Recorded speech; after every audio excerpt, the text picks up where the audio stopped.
الحمد لله نحمده ونستعينه ونستغفره ونعوذ بالله من شرور أنفسنا ومن سيئات أعمالنا إنه من يهده الله فلا مضل له ومن يضلل فلا هادي له وأشهد أن لا إله إلا الله وحده لا شريك له وأشهد أن محمدا عبده ورسوله يا أيها الذين آمنوا اتقوا الله حق تقاته ولا تموتن إلا وأنتم مسلمون يا أيها الناس اتقوا ربكم الذي خلقكم من نفس واحدة وخلق منها زوجها وبث منهما رجالا كثيرا ونساء واتقوا الله الذي تساءلون به والأرحام إن الله كان عليكم رقيبا يا أيها الذين آمنوا اتقوا الله وقولوا قولا سديدا يصلح لكم أعمالكم ويغفر لكم ذنوبكم ومن يطع الله ورسوله فقد فاز فوزا عظيما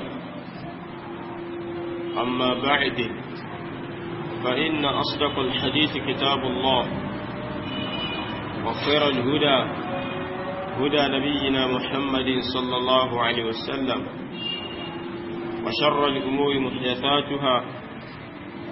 وكل محدثة بدعة وكل بدعة ضلالة وكل ضلالة في النار. معاشر المستمعين الكرام،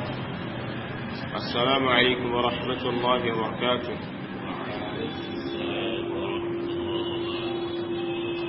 عليكم السلام عليكم الكلام àti àánú Ọlọ́run bá àti orí ajẹ́jẹ́ tán Ọlọ́run bá kuma bá nabi sallallahu alaihi wasallam àti àwọn alẹ́ nabi sallallahu alaihi wasallam àti àwọn sàhábà àti gbogbo olùjọ́sí fún Ọlọ́run bá pẹ̀lú ìlànà nabi sallallahu alaihi wasallam títí di ọjọ́ gbọ́dọ̀ qiyama. Ibadallah, eléyìí tí a ń bá lọ òun náà ni tafsiru surati al-Baqara. Ibi tí a bá ìtumọ̀ surati al-Baqara dé òun náà ni àyà 30 nínú sura náà. ilé tó ẹ́sì pé ní àná a bá tafsiru àyà náà dé erigun kan tí ó ní àpẹẹrẹ.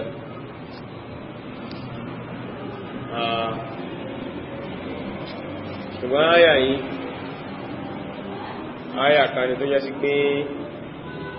àlàyé pọ̀ ní orí ẹ̀gá. Èyí tó sí pé ó máa ń dá púpọ̀ tí a bá dórí àyà kan kí a wá gbọ́ àwọn ìtumọ̀ àyà yẹn débi tí ó yẹ ká wà dé síwájú ká tó tẹ̀síwájú, nítorí àti fún àyà náà ní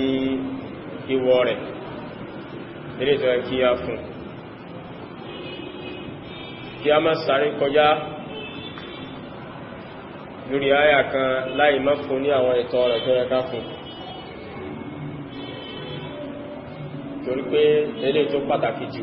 òun náà ni gbígbàgbọ́ rẹ̀ Al-Qur'an. Kìí ṣe yíyára pé àti bá dé bí àyà báyìí,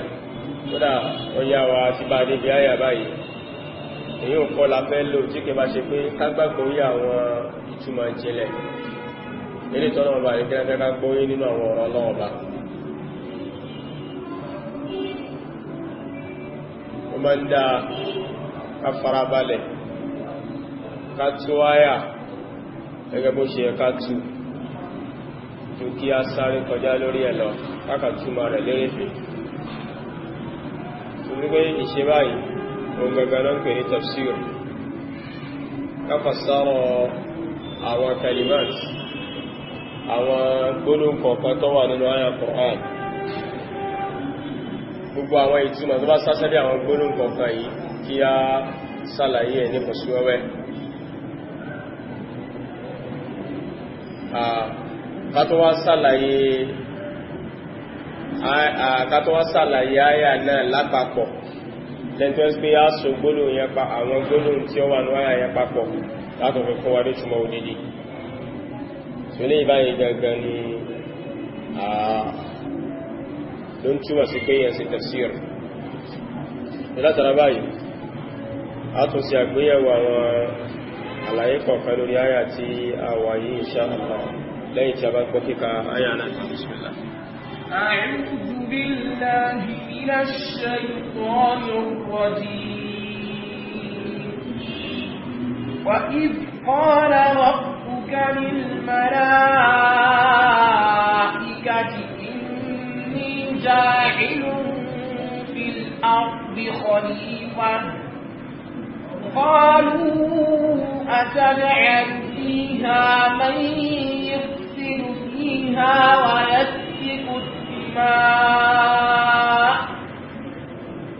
ويسفك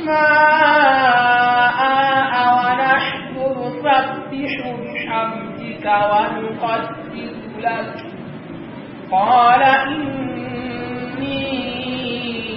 أعلم ما لا تعلمون. Ìtẹ̀síwájú lórí ìtumọ̀ àyà náà. Allah bá ní wa idh qala rabbuka lil mala'ikati inni ja'ilun fil ardi khalifa. Inni ja'ilun fil ardi khalifa. A ti sàlàyé fún wa ní ìrẹ́fẹ́ nípa tán pè ní khalifa.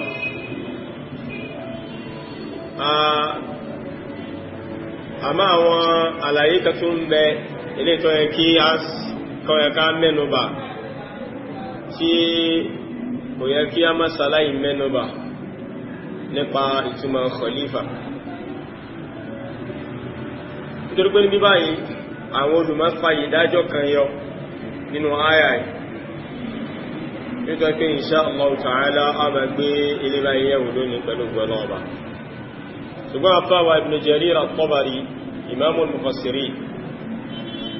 wọ́n jẹ́ pé wà wípé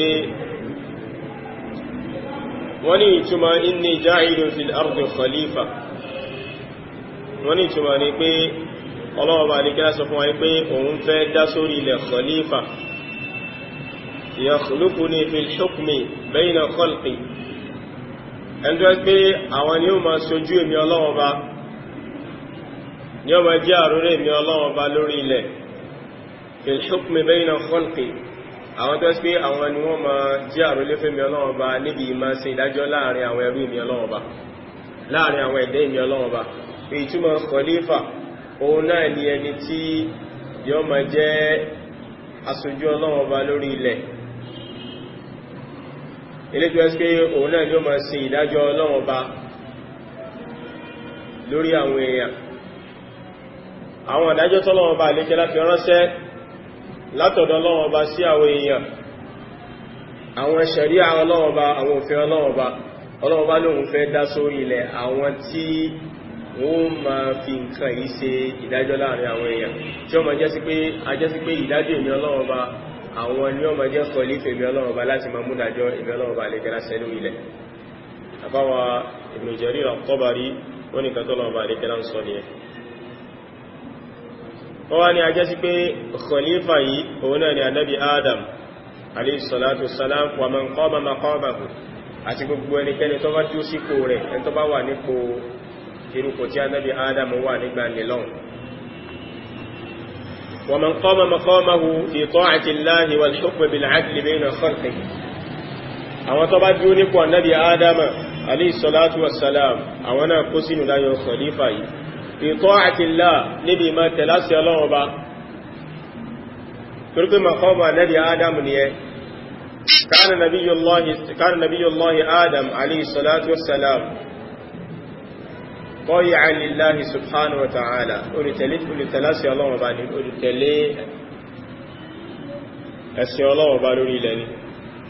so ń gbọ́ níkẹ́ tó bá wà nípò tí Ànábì Ádámà wà yìí fi ta'ati Allahi wal hukmi bil 'adli bayna khalqihi àti máa ṣe dájọ́ òdodo láàrin àwọn èèyàn irú ẹni báyìí ni ó máa jẹ́ khalifa Ọlọ́run bá wọ́n ní wa amma al-ifsadu wa safku ad-dima bi ghayri haqqiha fa min ghayri khulafa'ihi ẹwà rí ìmá ṣe bàjẹ́ lórí ilẹ̀ àti ìmá tàjẹ́lẹ̀ tí àwọn màláíkà ní ọmọ ṣẹlẹ̀ yẹn eré tí ó tọ́ tí é ṣe àwọn ìmá tàjẹ́lẹ̀ láì sí ẹn tó sọ di ẹ̀tọ́ fún ní láti tàjẹ́ ní ilẹ̀ eléyìí tí ó mọ̀ ṣẹlẹ̀ látọ̀dọ̀ àwọn tí ó ṣe khalifa Ọlọ́run bá lórí ilẹ̀ ni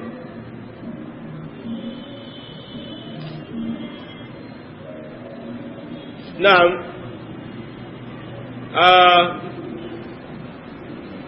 eléyìí báyìí lọ́pàá ló fi jẹ́ sí pé gbà tí Imam Ibn Jarir at-Tabari tán tẹ̀síwájú wọ́n ni a jẹ́ sí pé ma'na al-khilafa ní tán pè ní túnmọ̀ khilafa yẹn wọ́n ni ma'na al-khilafati allati dhakaraha Allahu innama hiya khilafatu qarnin minhum qarnan wọ́n ní ìtumọ̀ khilafa tọ́nà ọba alìkẹ́lá ń sọ nínú àyà yìí wọ́n ni khilafatu qarnin minhum qarnan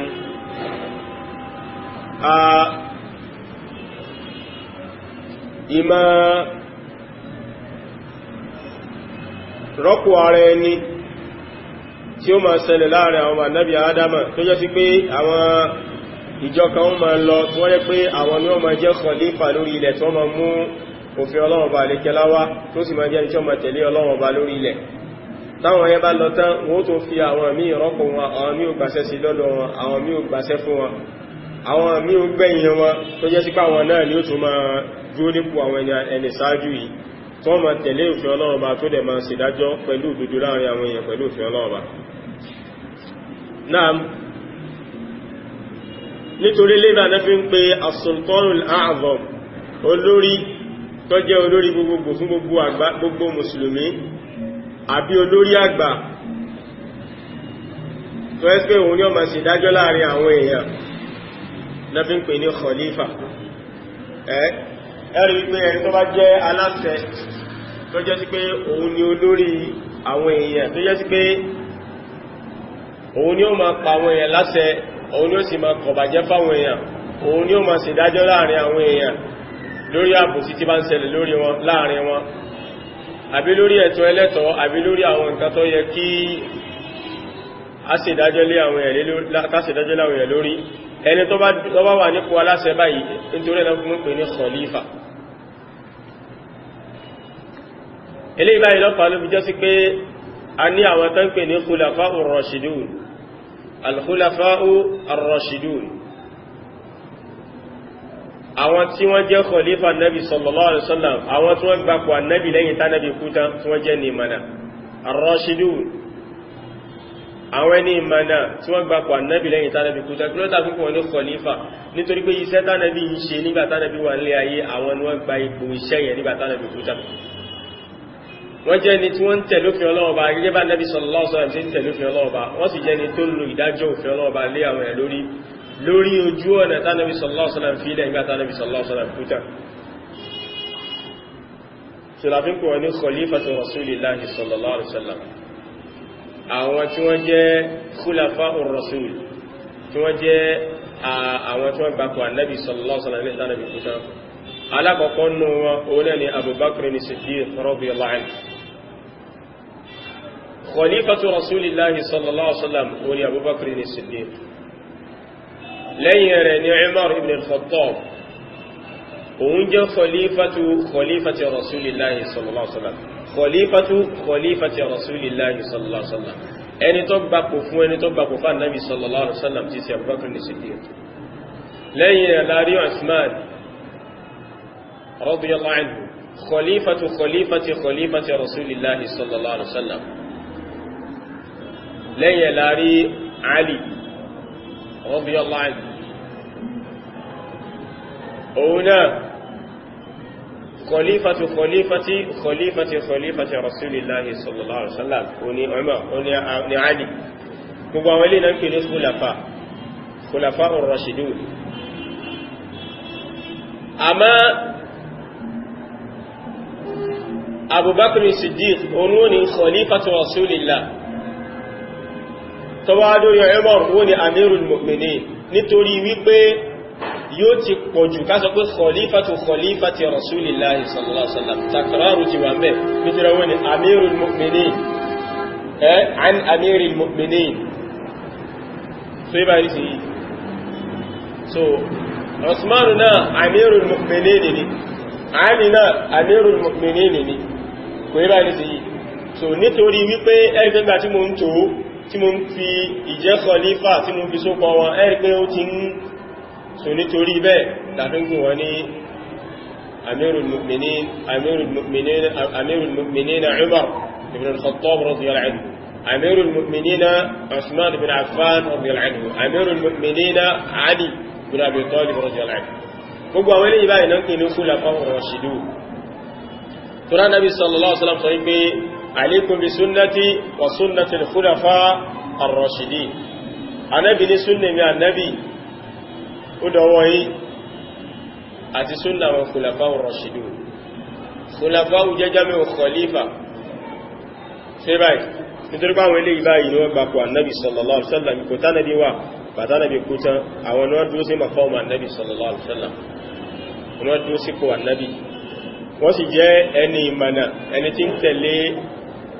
òfin Ọlọ́run Ọba ẹni tí ń lo òfin Ọlọ́run Ọba lé àwọn èèyàn lórí. Now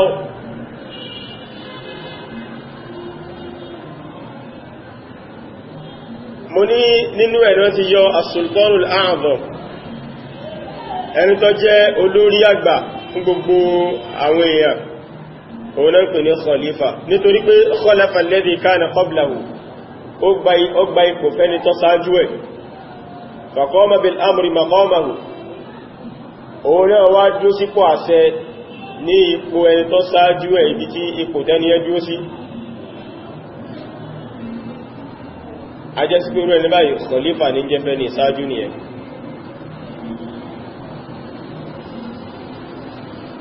ìkánú àwọn salaf Muhammad bin Ishaq nínú àwọn a máa sọ nígbà tó bá ń sára yáyà yìí pé ìtàkùn ní khalifa ní báyìí yaqulu sakinan wa amiran yaskunuha khalifa ní báyìí oní sakinan wa amiran yẹ́rí pé ẹni tí ó ma gbé orí ilẹ̀ àwọn tí ó ma ṣe imaratul ard àwọn tí ó ma yẹ orí ilẹ̀ tí ó ma gbé orí ilẹ̀ tí wọ́n ní jẹ́ kílẹ̀ gbófò yaskunuha wa ya'muruha àwọn tí ó ma gbé orí ilẹ̀ tí ó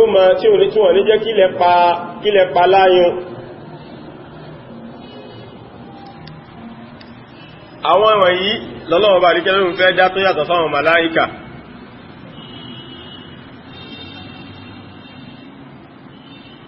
àwọn wọ̀nyí àwọn ni Ọlọ́run bá lè kẹlẹ́ rí fáà sí ní báyìí a ti sàlàyé fún wa ẹgẹ́ bí ẹgbà wá tó ń bá wa látọ̀dọ̀ àfọwà Ibn Abbas wípé Ibn Abbas sọ wípé awwalu man sakana al-arda al-jinn àkọ́kọ́ àwọn ẹ̀dá tó gbé orí ilẹ̀ àwọn àlìjànnú ni fa afsadu fiha wa safaku fiha ad-dima àmá àwọn àlìjànnú yìí wọ́n ṣèbàjẹ́ lórí ilẹ̀ wọ́n sì ta ẹ̀jẹ̀ lẹ̀ faqatala ba'duhum ba'da apá kan wọn ó pa apá kejì wọn apá kan wọn pa apá kejì qala fa ba'atha Allahu ilayhim Iblis Ibn Abbas ní Ọlọ́run bá ní kẹlẹ́wà gbé Iblis dìde sí wọn atharu yìí al-Imam Ibn Jarir at-Tabari wọ́n gbà wá nínú tafsiru wọn wọ́n ní Ọlọ́run bá ní kẹlẹ́wà gbé Iblis dìde sí wọn faqatalahum Iblisu wa man ma'ahu hatta alhaqahum bi jazairi al-buhur wa atraf al-jibal Jibril wá bá wọn jà ó pa wọ́n àtàwọn tó wà pẹ̀lú Iblisi wọ́n wá lé àwọn àlìjànnú ikú lórí ilẹ̀ tí wọ́n fi lé wọn lọ sí jazairi al-buhur wọ́n lé wọn lọ sí àwọn island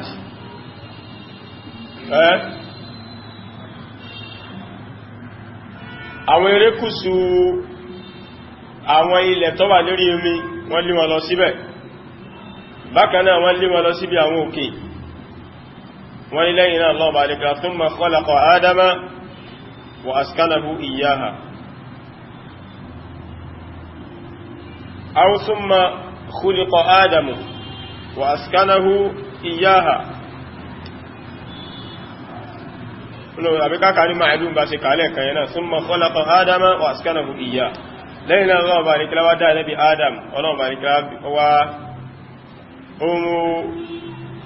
ó dá Nabi Adam sórí ilẹ̀ pípí ya Nabi Adam alayhi salatu wassalam kọmọ gbé orí ilẹ̀. Wọ́n ní nítorí ilé Allah bá lè kílá sọ pé inni ja'ilun fil ardi khalifa. Naam.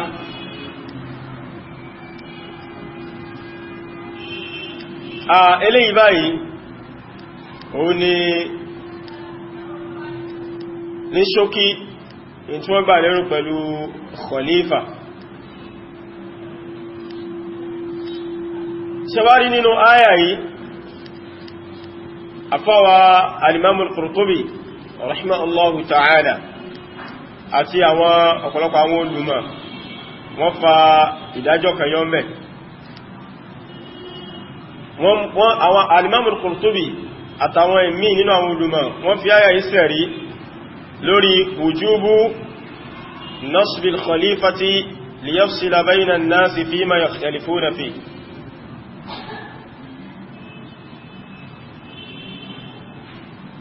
Wọ́n ní eléyìí ni áyà yìí jẹ́ ẹ̀rí fún ìjọ́ra ẹ̀yàn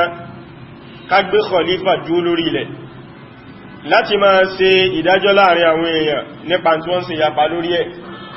Wọ́n ní áyà yìí jẹ́ dẹ̀lí, ó jẹ́ ẹ̀rí fún ìjọ́ra ẹ̀yàn ìgbé khalifa dúró lórí ilẹ̀ pé ká ní aláṣẹ, ká ní olórí, ká ní adarí eré tó ẹ́sì yọ́ máa ṣe ìdájọ́ láàrin àwọn èèyàn lórí àwọn nǹkan tá bá ń ṣe yapa lórí ẹ̀. ويقطع تنازعهم tí ó sì máa gé gbogbo àwọn ìfàǹfà tí bá ń bẹ láàrin àwọn èèyàn. وينتصر لمظلومهم من ظالمهم tí ó sì máa ṣèrànlọ́wọ́ fún ẹni tó bá ṣàbòsí fún lọ́dọ̀ ẹni tó bá ṣàbòsí fún, tí ó máa ran àwọn tó bá ṣàbòsí fún lọ́wọ́ tí ò ní jẹ́ kí àwọn tán ṣàbòsí fún kan yẹn jẹ gbé. wa yuqimu al-hudud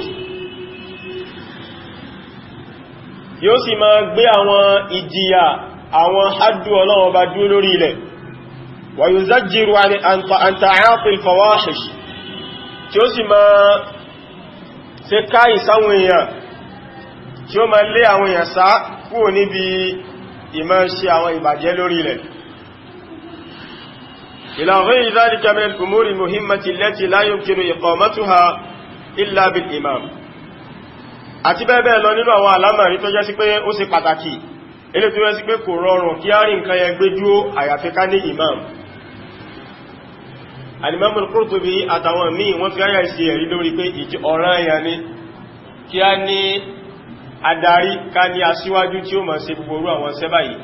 látara áyà yìí. Pé nínú hikma tọ́lọ́wọ́ bá àlékẹ́ láti dá àwọn mànábì Ádámà sórí ilẹ̀ nítorí pé kálẹ̀bà rí khalifa tí ó máa ṣe ìdájọ́ lórí àwọn èèyàn ni, tí ó máa mú òfin Ọlọ́run bá,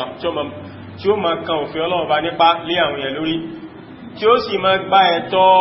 ẹni tán ṣàbòsí fún kúrò lọ́wọ́, tí ó sì máa gbà fún, tí ó máa gba ẹ̀tọ́ ẹni tí wọ́n ṣàbòsí fún, tí ó máa gbà fún lọ́wọ́ ẹni tó ṣàbòsí fún, tí ó sì máa ṣèdájọ́ òdodo lórí àwọn èèyàn. Bákan náà àwọn ṣùdúdú Ọlọ́run Ọba, àwọn tí ó máa gbélé àwọn èèyàn lórí, ẹni tó bá ṣẹ̀sófin Ọlọ́run Ọba tó yẹ pé ó ní ìdí tí ó jìyà hádù Ọlọ́run Ọba, ẹni tí ó máa gbélé àwọn èèyàn lórí. Wọ́n ní eléyìí báyìí, wọ́n ní àyà ìjẹ́ dẹ̀bílù fún nǹkan bẹ́ẹ̀. Nítorí pé irú nǹkan báyìí wájìbù ní ọ̀ranyàn ni kí nǹkan báyìí kó máa ṣẹlẹ̀ lórí ilẹ̀ Ọlọ́run Ọba, ọ̀ranyàn ni. Nígbà tó bá ti wá jẹ́ ọ̀ranyàn ni kí a máa lò dájọ́ Ọlọ́run Ọba, ká máa lòfin Ọlọ́run Ọba lórí ilẹ̀, ká máa tẹ̀lófin Ọlọ́run Ọba, ká dẹ̀ máa pa àwọn èèyàn láṣẹ, ká dẹ̀ máa lé àwọn èèyàn sákùn bí ìmọ̀ṣẹ́ Ọlọ́run Ọba. Tó bá jẹ́ pé wájìbù ni, a jẹ́ sí pé ma la yatimmul wájìbù illa bihi fa huwa wájìbù. In tó bá ti jẹ́ sí pé ìtọ́jọ́ ọ̀rọ̀ yẹn ò lè ṣeéṣe kò lè ṣẹlẹ̀ àyàfi kárí nǹkan yẹn náà a jẹ́ pé nǹkan yẹn náà ti jọ ọ̀rọ̀ yẹn nìyẹn ma la yatimul wajibu illa bihi fa huwa wajibu nǹkan tó bá ti jẹ́ sí pé a lè rí ọ̀rọ̀ yẹn ṣe àbí pẹ̀lú ẹ̀ òun ló mú wa jẹ́ kí á rí ọ̀rọ̀ yẹn ṣe tó bá jẹ́ pé ọ̀rọ̀ yẹn ò lè ṣe àbí kí nǹkan yẹn ṣáájú lọ kí nǹkan yẹn náà ti lọ ọ̀rọ̀ yẹn nìyẹn káṣẹ̀ ló fi ọlọ́run bá ọ̀rọ̀ yẹn ni ká ní àwọn èèyàn sá fún omi tọ́nà ọba àdékẹ́ náà fẹ́ ọ̀rọ̀ yẹn ni kí a ṣe ká gbé òfin ọlọ́run ọba lé àwọn èèyàn lórí àwọn ìjìyà ọlọ́run ọba ṣùdúdú ọlọ́run ọba ká gbé lé ẹni tó bá ṣẹ̀ lófin ọlọ́run ọba lórí ọ̀rọ̀ yẹn ni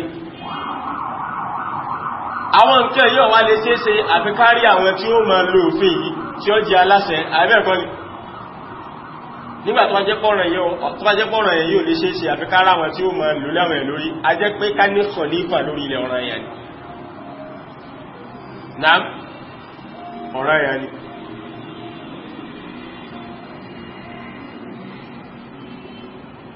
nínú àwọn nǹkan tá wá ní láti tún gbọ́yé òní wípé ọ̀nà wo wá ní a máa ń gbà yẹn khalifa nínú Islam al-imama ìjẹ́ aṣáájú ìjẹ́ adarí ìjẹ́ olórí ọ̀nà wo ni a máa ń gbà yẹn nínú Islam lọ́dọ̀ ahlu sunnati wal jama'a àwọn tí wọ́n jẹ́ olùtẹ̀lé ìlànà tọ́lọ́run bá tànábì sallallahu alaihi wasallam ọ̀nà mẹ́ta ni a máa ń gbà yẹn olórí al-imamatu inda ahli sunnati wal jama'a tunalu bin nassi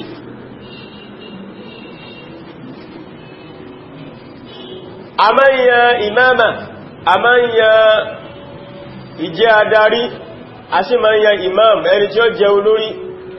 pẹ̀lú nassu pẹ̀lú kárí ẹ̀rí wípé lágbájá báyìí náà mọ̀ jẹ́ lórí fún yín nassu yìí òun ni pé kó jẹ́ pé olórí tí ó ń lọ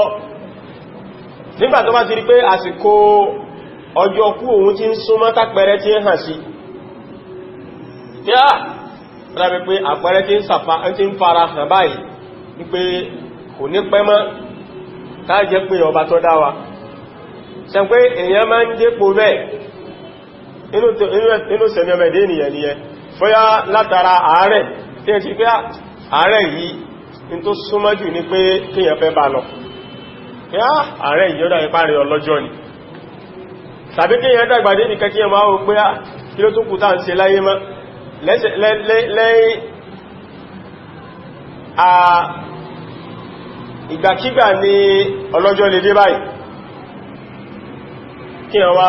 irú mọ́mù tó bá rí báyìí adarí àwọn mùsùlùmí báyìí kọ́ wá sí násù yẹni pé kó sọ̀rọ̀ kalẹ̀ pẹ̀lú násù pé lágbájá ní kọ́ máa jẹ́ khalifa lẹ́yìn tí bá kúta so al-imamatu inda ahli sunnati wal jama'a tunalu bin nassi eléyìí báyìí onírú nǹkan tí Abubakar ní Siddiq tí ó fi jẹ́ khalifa lẹ́yìn annabi sallallahu alaihi wasallam a rí àwọn nusus a rí àwọn ẹ̀rí tó pọ̀ látọ̀dọ̀ annabi sallallahu alaihi wasallam tó jẹ́ sí pé annabi fi yan Abubakar lẹ́yìn tánàbí bá kú tán ẹni tí ó mọ̀ jẹ́ adarí àwọn mùsùlùmí tá ma kó ọ̀rọ̀ wa lọ bá ẹyẹ bá sí lọ kó bá annabi sallallahu alaihi wasallam gbà tó wà ní ayé orí Abubakar nasu yìí wá ní ó lè jẹ́ nasu sarih ó lè jẹ́ nasu tó wá sàn tí ó jẹ́ sí pé kò ní túmọ̀ mí ó sì lè jẹ́ pẹ̀lú ìṣàrọ̀ pẹ̀lú tọ́ka eré tánàbí sallallahu alaihi wasallam fi yàn Abubakar eré tó jẹ́ ìṣàrọ̀ ni ìtọ́ka ni kéṣe parí nasu tánàbí sọ wípé al-khalifatu ba'di Abubakar ẹni tí ó máa jẹ́ khalifa lẹ́yìn ní annabi orílẹ̀ Abubakar kò sí nasu kan tó sọ bá nìkan ṣùgbọ́n a rí ìṣàrọ̀ àwọn ìtọ́ka tó túmọ̀ sí pé tánàbí bá ti kú tán ẹni tánàbí fẹ́ kó dúró ní màkọ́mù òun Abubakar kí làwọn tọ́ka náà alákọ̀ọ́kọ́ òun náà ni arábìnrin kan tó wá bá Nabi sallallahu alaihi wasallam tó wá béèrè lọ́dọ̀ Nabi sallallahu alaihi wasallam Ànábì wá dá lóhùn tán lẹ́yìn tánàbí wá dá lóhùn tán ọwá tó bùkátà béèrè mí ọwá tó bùkátà àwọn nǹkan mí ànábì wá ní tó bá di ọdún tí ń bọ̀ tó bá fẹ́ wá láti wá béèrè kó wá ẹni wọ́n sọ fún ànábì pé tóun bá wá ní ọdún tí ó ń bọ̀ tó wọ́n bá bá rẹ̀ ànábì ń kọ́ yẹni pé tó ti kú tọ́lọ́jọ́ ti dé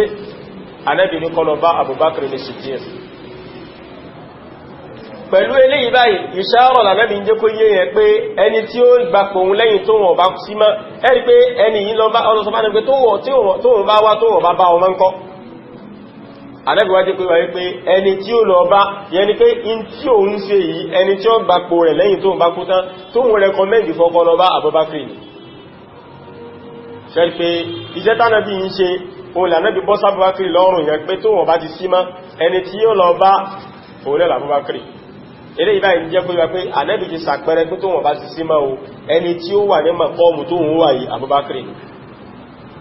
alákọ̀ọ́kọ́ nìyẹn ẹlẹ́ẹ̀kejì òun ni ìgbà tánàbí sallallahu alaihi wasallam sáré ààrẹ tí Ọlọ́run bá lè fẹ́ láti pé ànábì sọ́dọ̀ ààrẹ ọlọ́jọ́ ànábì ò lè jáde láti lọ kí jàmá fáwọn èèyàn mọ́ ààrẹ yìí ti lágbára débi pé ànábì ò lè jáde lọ kí ọmọ ànábì wá sọ fún ìyàwó Aisha onímúrí Abubakri falisalli bin nas lọ́pàá Abubakri láti ẹ̀kọ́ lọ kírun fáwọn èèyàn ìyàwó Aisha sọ pé ànábì ó ṣe jẹ́ ń lọ bá wọn márùn kó kírun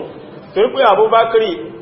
tí bá ń kírun fáwọn èèyàn ẹkún rẹ̀ máa ń pọ̀ àwọn èèyàn nígbọ́n tí ń ké lórí ọ̀rọ̀ ọmọ rẹ̀ ní o sẹ́mà ká sọ fún ọmọ èèyàn pé lọ sọ fún bàbá rẹ̀ kó lídì ẹmọ òbí táwọn sọ̀hábà nípa ẹ̀lọ́wọ̀ bá dé kí ló yẹ kó ṣe ọ́sáré kódà tó bá ṣe pé bàbá ẹlòmí iná ní ọyẹ kó sọ fún bàbá ànẹ́bí ò sí jí sọ fún bàmí ò sí jí sọ fún Abubakar ànẹ́bí wá sọ fún pé kó lọ sọ fún bàbá rẹ̀ ní tí wọ́n sọ fún ànẹ́bí pé ànẹ́bí jí lọ sọ fún mọ́rùn Abubakar àwọn èèyàn nígbọ́n tí ń wí lórí ọ̀ bàbá rẹ̀ nípa ànẹ́bí ni mo ní ọlọ sọ fún Abubakar pé mo ní kó kí òrùn fáwọn èèyàn Abubakar mo rán ọ sí mo ní ọlọ bá ń bá Abubakar Aisha náà èèyàn nígbọ́n tí ń wí ní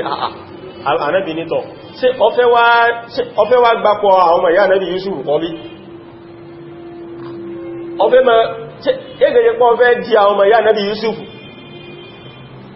alẹ́ni tí mọ́ náà sínú ni lọ́bá Abubakar sọ pé kó kírun fáwọn ẹ̀yà ilé báyìí ó túnmọ̀ sí pé ẹgbẹ́ makọ́ọ̀mù tánẹ́bí ń dúó sí àyà ànẹ́bí ànẹ́bí ṣe gíní ló fi Abubakar sí ànẹ́bí ni máa ń kírun fáwọn èèyàn bàtà nẹ́bí ò lè kírun fáwọn èèyàn máa ipò ànẹ́bí ní kábàkiri lé ní kábàkiri tẹ́ kọba ilé yìí báyìí lára àwọn ìtọ́ka ni wípé tó wọ́n bá ti sí má ẹni tí ó gbapò wọn tó tó ipò òun dúó sí ọ̀nà Abubakar ní ṣìkí nínú àwọn ẹ̀rí míì ó ní pé níjọ́ kan Ànábì sallallahu alaihi wasallam ń pè àwọn èèyàn àwọn kọ̀ọ̀kan àwọn sàhábà ó lóun fẹ́ ṣe wàsíyà kalẹ̀ pé ẹni tí ó jẹ́ khalifa lẹ́yìn tó bá kú tán Abubakar ó fẹ́ kọ wàsíyà kalẹ̀ hadithun sahih hadithun láàfíà ni bàtí Ànábì tí wá pé àwọn èèyàn fẹ́ ṣe wàsíyà Ànábì wá ní kò tí ẹ ní ìdìmọ́ Ànábì nítorí pé kò pọ́síbù káwọn mùsùlùmí yẹn lò ní lẹ́yìn tó bá kú tán Abubakar náà lọ Ànábì ní àwọn mùsùlùmí ò lè gbà láyé kò sẹ́ni tó lè gbà lẹ́yìn tó ń bá kúta kẹ́nìkan tó gbà fòun jàmbá kiri lọ só nígbà tó jẹ́ sí pé òun ti rí bẹ́ẹ̀ gbáwọn mùsùlùmí wọn lè gbà kẹ́nìkan jẹ́ lórí wọn lórí lẹ́yìn ohun àyàfàfàfàkiri kò ní jíkóhun lè wulẹ̀ sí wàsíyà ma nǹkan tó fàtà lè bèbèlè tí ò fi sí wàsíyà fàfàkiri ma nìyẹn nǹkan tó fà nìyẹn tábùbákìrì fi padà sí wàsíyà pé tóun bá ti kúta tó ránàbí padà sí wàsíyà ma tó ránàbí ti mọ̀ ipé lẹ́yìn tóun bá kúta àwọn mùsùlùmí gan ò ní gbà kẹ́lù ní ìjá darí fún wọn jàbúbákìrì lọ nítorí ọ̀nà pàdé jẹ́ nígbà tí ànábì kúta ìfà ń bá ṣẹlẹ̀ láàrin àwọn sọ̀hábà àwọn al-muhajirun sọ pé nínú àwọn ni khalifa ó ti wáyé àwọn ansọ́rù nínú àwọn ni khalifa ó ti wáyé eré ìfà awuyewuye púpọ̀ tó ń kálukú fẹ́ dúó láyé rẹ̀ pé bàbá rí báhùn ẹ̀yin muhajirun láàrin ẹ̀yà olórí tí àwa náà àwọn sọ́rù náà àwọn yàn olórí tí wọ́n kálukú mọ̀ dádó jẹ lọ́tọ̀ọ̀tọ̀ àmẹ́lẹ́yìn ọ̀rẹ́ yìí pẹ̀lú gbìyànjú Abubakar Umar Usman àtàgbàgbà náà àwọn sọ̀hábà náà àwọn muhajirun àtàwọn sọ́rù ẹnu wọn padà wá kò wọ́n padà tínú kónú wọ́n fi mọ̀ ṣọ̀kan wọ́n padà wá wò pé ẹni tí ó lẹ́tọ̀ọ́ àti jẹ́ khalifa jùlọ inú àwọn muhajirun ló ti wá tí ó padà wò pé ẹjá fẹ̀rí yanjú ẹ̀ ọya nínú yí àti inú wa ta lọ́lọ́lá jù ọya ẹjá gbẹ́rí jáde ta lọ́lá jù nínú àwọn muhajirun àtàwọn Ansar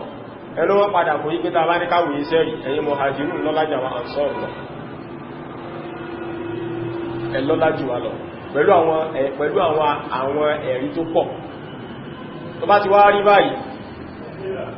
a jẹ́ sí pé nínú yìí ni olórí ti wáyé nígbàtán ti wá pẹ̀lú kò pé náà muhajirun ní olórí mùsùlùmí ti wá ó wá pé náà wọn muhajirun ta lọ́lájú gbogbo wọn padà wá pẹ̀lú kò láì sálátàkò pé Abubakar lọ́lájú nítorí pé nígbàtí wọ́n ti ní tó ti padà pẹ̀lú kò pé nínú àwọn muhajirun olórí ó ti wá Abubakar ó ti sáré ìdè bóhun fẹ́ ṣe léyà kó mọ́rùn ẹ máa wo nǹkan Abubakar ti sáré dìde wípé tó alhamdulillah ẹ̀wọ̀n ó ṣe bí àfún márùn ní kó jẹ olórí ọmọrùn ilé láyé ọlọ́run méje kó òun rí tó ń jẹ olórí Abubakar ó máa jọ ọmọ lẹ́yìn òun ọlọ́run ní jẹ́ òun rí láyé gbogbo àwọn sàhábà yóò fún ẹ̀bá dúró pé sámọ́ ọlọ́run méje àwọn rí táwọn ọmọ wá jẹ olórí Abubakar lórí tó jẹ́ sí wípé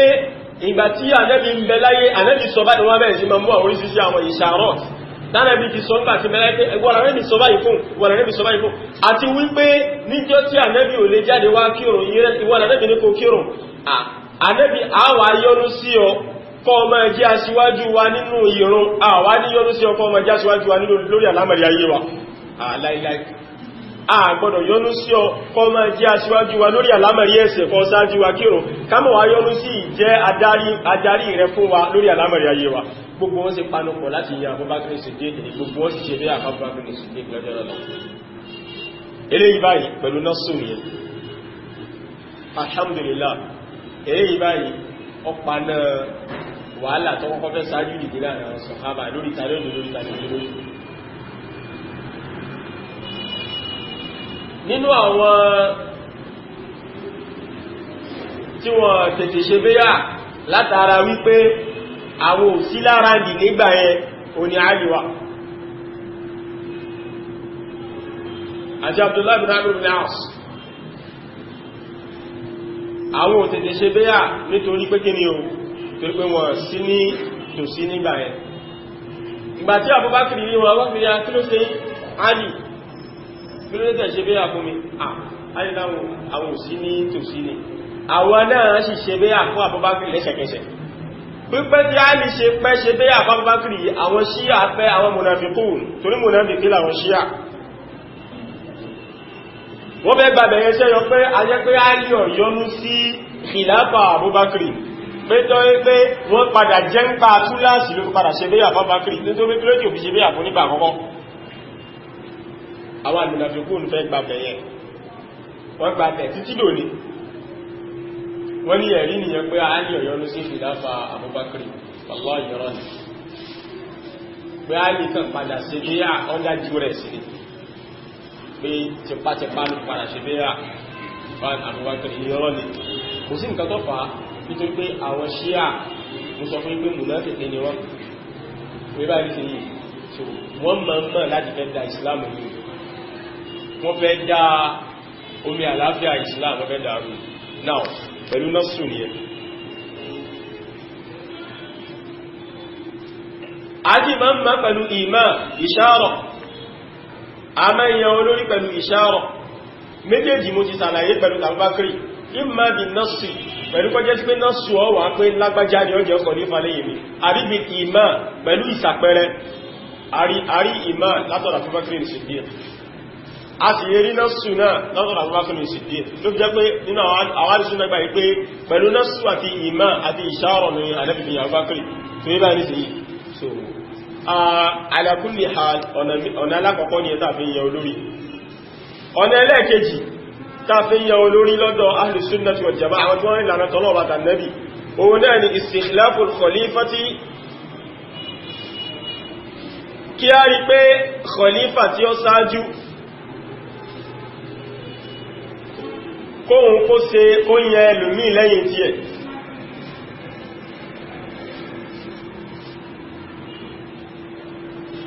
kí khalifa tó ṣáájú tó fẹ́ kúkọ yẹn lómi lẹ́yìn rẹ̀ òun ni eléyìí tí Abubakar Siddiq ṣe bàtà Abubakar Siddiq fẹ́ kú Abubakar Siddiq lọ fa Umar kalẹ̀ pẹ̀lẹ́yìn tó bá ti kú tán Umar ni òun pàkalẹ̀ kọ́ máa jẹ́ ẹni tí ó gba ipò alìṣẹ́ báyìí náà lára àwọn ọ̀nà tá ń gbà yìí lórí Ìsìlámù. ọ̀nà ẹlẹ́ẹ̀kẹta òun náà ni kí a yẹ olórí pẹ̀lú ṣúrọ́ ilé tó yẹ sí pé ṣúrọ́ yìí òun náà ni ìgbìmọ̀ tí a kójọ látara àwọn tí wọ́n jẹ́ ẹni rere àwọn olùmọ̀ àwọn tó jẹ́ olùpáyọ̀ Ọlọ́run bá káwá sà wọ́n lágbájá lágbájá lágbájá lágbájá káwá sa gbogbo wọn ká ní ẹlọ́fẹ́nukù ẹlọ́yẹ ẹni tí ó bá jẹ́ olórí láàrin nínú yíyẹ pẹ́ nìkan jáde òun náà pẹ̀lú ṣúrọ́ ni eléyìí báyìí ni Umaru ṣe ìgbà tí Umaru fẹ́ kú Umaru wúrú wọ́n ti gún Umaru ní nǹkan Umaru fẹ́ kú ọwá yíya àwọn ìgbìmọ̀ méje kan àwọn ìgbìmọ̀ méjèèjì yìí kò sí ẹni kankan náà wọn tí ò tọ́ tí ò ní jẹ́ kọ̀lífà náà wọn tó rẹ̀ ní eré ní gbogbo wọn àwọn tí wọ́n lọ́lá jù náà sọ̀hábà ní ọwá yẹ̀ wọn ó ní ẹ̀yìn wọ̀nyí nínú yíyẹ lọ sí kíni o ẹlọ́yẹ olórí àwọn wọ̀nyí sì lọ fẹ́nukò gbogbo wọn pátápátá pẹ̀lú ìpanupọ̀ wọn yan Usman ibn Affan radiyallahu anhu wọ́n yàn tó gbóhun ẹni ẹlẹ́ẹ̀kẹta tó lọ́lá jù lẹ́yìn Ànábì gẹ́gẹ́ bí ẹgbàwá tí ó wá látọ̀dọ̀ Muhammad al-Hanafiya tó jẹ́ ọmọ Ali ó ní kunna nukhayyiru fi ahdi Nabi sallallahu alaihi wasallam fa nakhtaru Aba Bakr ó ní láti pa Nabi sallallahu alaihi wasallam àwa máa ṣe ẹ̀sà ta lólóore jù ta ń lọ́lá jù ta ń ju àwọn lọ ó ní ẹni alákọ̀ọ́kọ́ táwọn kọ́kọ́ sà lẹ́sà nínú àwọn Abubakar láwọn kọ́kọ́ máa mú alákọ̀ọ́kọ́ summa Umar lẹ́yìn táwọn bá mú Abubakar táwọn bá rùn láwọn tó máa fi ń tẹ̀lé summa Usman lẹ́yìn náà Usman lẹ́lẹ́kẹta táwọn mú ó ní lẹ́yìn táwọn bá ti mẹ́rin ẹlẹ́kẹta ẹ̀ta Usman kan ó ní lẹ́yìn náà wọ́n wá dákẹ́ àwọn pàtì ó ní àwọn òní fẹ́ni kẹta lọ́lá láàrin àwọn kódà ọmọ alì ní bá ó ní lẹ́yìn táwọn bá ti mẹ́tẹ̀ẹ̀ta yẹ tán ó ní àwọn ìgbọ́lá fẹ́ni kan lórí ẹnìkan wọn àwọn mẹ́ta òní sẹ́mọ̀ pé tó bá jẹ́ sí pé wọ́n bá sẹ́ni rí ni kí ló tí ó sọ pé bàbá àwọn aláàpọ̀ta ọkọ̀ mọ́ yẹn àbí pé tí ò fi bàbá rẹ̀ sẹ́lẹ̀ kejì àbí tí ò fi sẹ́lẹ̀ kẹta àbí pé tí ó sọ pé lẹ́yìn àwọn mẹ́tẹ̀ẹ̀ta rẹ̀ bàbá àwọn ọmọ músìkẹ́ rẹ̀ gbàtọ́ bí Muhammad al-Hanafiya lérè nípa pé báwo lè ṣe mọ́ ń sẹ́sà lásìkò Ànábì sallallahu alaihi wasallam orí ọlọ́pàá ló fi jẹ́ sí pé àwọn mẹ́tẹ̀ẹ̀ta yìí àwọn ni wọ́n ṣáájú nínú khilafa a sì gbọ́dọ̀ gbà bẹ́ẹ̀ pé Abubakar ni Siddiq òun ni khalifa lẹ́yìn Ànábì sallallahu alaihi wasallam lẹ́yìn náà ni Umar lẹ́yìn náà ni Usman lẹ́yìn náà ni Ali a gbọ́dọ̀ gbà bẹ́ẹ̀ àti wípé dẹ̀lìlù ń bẹ ọjọ́ kan Ànábì sallallahu alaihi wasallam Ànábì jókòólẹ̀ nínú lẹ́njọ́ kan ẹnìkan kan lẹ́kùn ní o ń gbà ìrìnà kọfẹ́ wọlé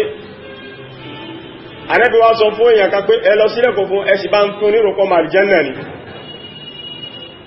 ìbàtẹ́ni yóò wọlé ọjà Abubakar Siddiq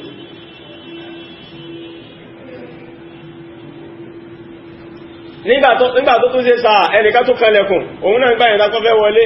Ànábì ní ẹ lọ bá ń sílẹ̀kùn fún ẹ lọ màrìjánà ni pẹ̀lú pé yóò kúkú ṣàhídì ìgbà tí wọ́n sílẹ̀kùn fún ọjọ́ Umar ibn Khattab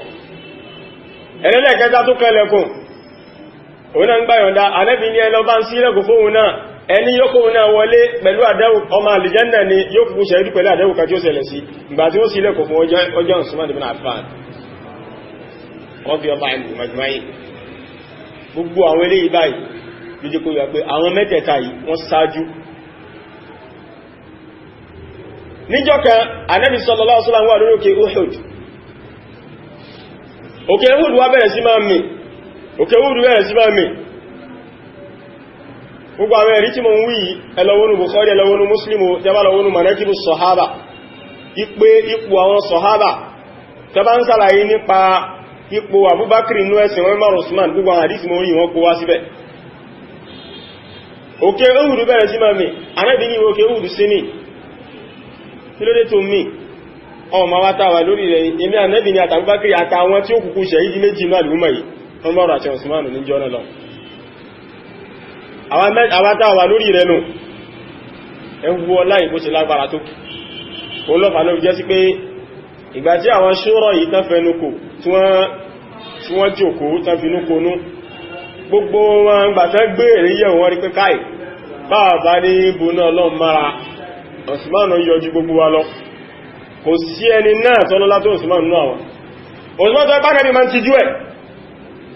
Radiyallahu anhu. Ọjọ́ kan, àwọn sàhábà wọlé, Abubakar wọlé, Ànábì sítẹ́lẹ̀, Ànábì òbótán. Umaru wọlé, Ànábì sítẹ́lẹ̀, Ànábì òbótán. Ìgbà tí Usman fẹ́ wọlé, Ànábì bótán. Àwọn ẹni kí ló dé Ànábì, Abubakar wọlé òbótán, Umaru wọlé òbótán, Usman wọlé, oníbẹ̀ẹ́ni, oníṣòwò ní ti jẹ́ tọ́lọ́run ti jú ni. Ọlọ́run ti jú Usman púpọ̀. Wallahi Usman lọ́lá púpọ̀. Usman ní àpẹẹlẹ púpọ̀, ó ní ọlá púpọ̀. Radiyallahu anhu. Kọ́lọ̀bà kọ́ bá wa kẹ́ bàbá wa Usman. Ànábì máa ń pín lé púpọ̀ wallahi. Ànábì máa ń pín Usman lé púpọ̀. Ànábì máa ń tijú Usman púpọ̀. Torí káì, Usman, wallahi inú àwọn àgbàlagbà sàhábà ló wà. Usman yìí, ibi tánà ní láìkí ẹ̀dẹ́, ó ní ipò kan táwọn sàhábà yóò kò lọ́dà Nabi sallallahu alaihi wasallam, a máa pè ní Zunurayi, ó ní mọ́lẹ̀ méjì, kí ló fà? Ọmọ Ànábì méjì ló fẹ́. Ọmọ Ànábì méjì ni Usman ló fẹ́. Ìgbà tó fi alákọ̀ọ́kọ́ tó kú, Ànábì wá tó fún lẹ́lẹ̀kejì. Ìgbà tẹ́lẹ̀kejì tó kú, Ànábì ní káì tó bá yẹpa bá tó ní ọmọ ẹlẹ́kẹta ni ìbá tó fún ọ. Ní ẹ̀rọ Usman lọ́nà àtọ́ àwọn ọ̀sọ̀lá. Ibi tí Usman ibi tánàbì ní bẹ̀rẹ̀ ní ibi tí kò rẹ̀ gbàdé. Usman yìí, ó ní agbára. Ẹwà máa wà àwọn sàhábà ò kórìíra wallahi. Ali bí ma wọ́n sọ ní Usman. Nínú àwọn ọmọ tí a lè bí eléyìí tí ó sọ ní Usman ń bẹnu wọn, ẹ̀yìn sì fẹ́ máa dá ọ̀tálẹ̀ ẹ̀ sì fẹ́ máa sọ páwọn Ali hate Usman láwọn púpù yìí. Ali bí ma wọ́n sọ láti bá kìlọ́ sọ ní Umar. Nínú ọmọ Ali ẹ̀dàkùn sá Ali hate Abubakar, àwọn Ṣíà ò dẹ̀dẹ̀ sọ Abubakar láyé ẹ̀mẹ́ni táwọn Ṣíà máa ń sọ lábákar ní ajá. Wallahi ajá ni àwọn àfà. Wallahi tí ẹ bá lọ sí Iran, tí ẹ bá ń jẹ́ Abubakar, wallahi tí ó bá yí ọkọ̀ padà sọdún kan fún lọ́rùn wọ́n pa. Wallahi wọ́n pa. Tún ọ̀bá dẹ̀ pa tó bá ní ẹni tó nífẹ̀ẹ́ rẹ̀ yóò sọ fún pé ètò kó ń lù ú tàbí kò tí èjò kọ̀ rẹ̀ wípé á pa ọ̀. Wallahi èyàn gbọ́dọ̀ ọ̀tá Ọlọ́run ní máa ń jẹ́ Abubakar lọ́dọ̀ àwọn Ṣíà. Wọ́n ìpọ́láyé Umar ọ̀tá Ọlọ́run ni máa ń jẹ́ bẹ́ẹ̀ lọ́dọ̀ wọn. Àwọn ẹlẹ́dẹ̀ ajánà máa ń pè bẹ́ àti Aisha àti Usman ní ó kọ tí Ṣíà ò gbọ́dọ̀ jẹ́ ní wọ́n gbọ́dọ̀ jẹ́ láyé. Àwọn ọkọ̀ tí wọ́n máa ń jẹ́ ẹni tí ó pa Umaru, àwọn Ṣíà láìkí kan máa pè Abu Lu'lu'a al-Majusi, Abu Lu'lu'a tó pa Umaru. Àwọn Ṣíà wọ́n láìkí ó kọmbà jẹ́ wọ́n máa ń jẹ́ wọ́n gbà pé Májúsí nípa wọ́n gbà pé ní orí ni. Kódà àwọn ayé ibi tó bá lápẹẹrẹ ní Iran wọ́n mọ́ bí àwọn ẹnu ọ̀nà bá ṣe máa ń ní ẹnu ọ̀nà ẹwọ Central Mosque wọ́n sì ẹni pé ẹnu ọ̀nà kan bẹ̀tán fi Sheikh Adam fi Sheikh Kamal sí Sheikh Alimi àti bẹ́ẹ̀ lọ. Bẹ́ẹ̀ náà làwọn náà wọ́n fi Abu Lu'lu'a wọ́n fi ó kọ rẹ̀ sí àwọn ayé ibi tó bá lápẹẹrẹ báwọn. Wọ́n máa ń kọrin láti bí ní Abu Lu'lu'a al-Majusi ẹni tó pa Umar ibn al-Khattab radiyallahu anhu. So ní ìbáyìí ó ní ìhà tí àwọn sàhábà ridwanullahi alayhim tẹ́kọ̀ síra wọn. Ali ibn Abi Talib ó nífẹ̀ẹ́ àwọn khulafa'u tó sáájú ẹ̀ ó sì mọ̀ wọ́n ní ọ̀gá. Ó mọ̀ yí pé àwọn wọ̀nyí wọ́n ní ọlá jù wọn látọ̀dọ̀ Nabi sallallahu alaihi wasallam.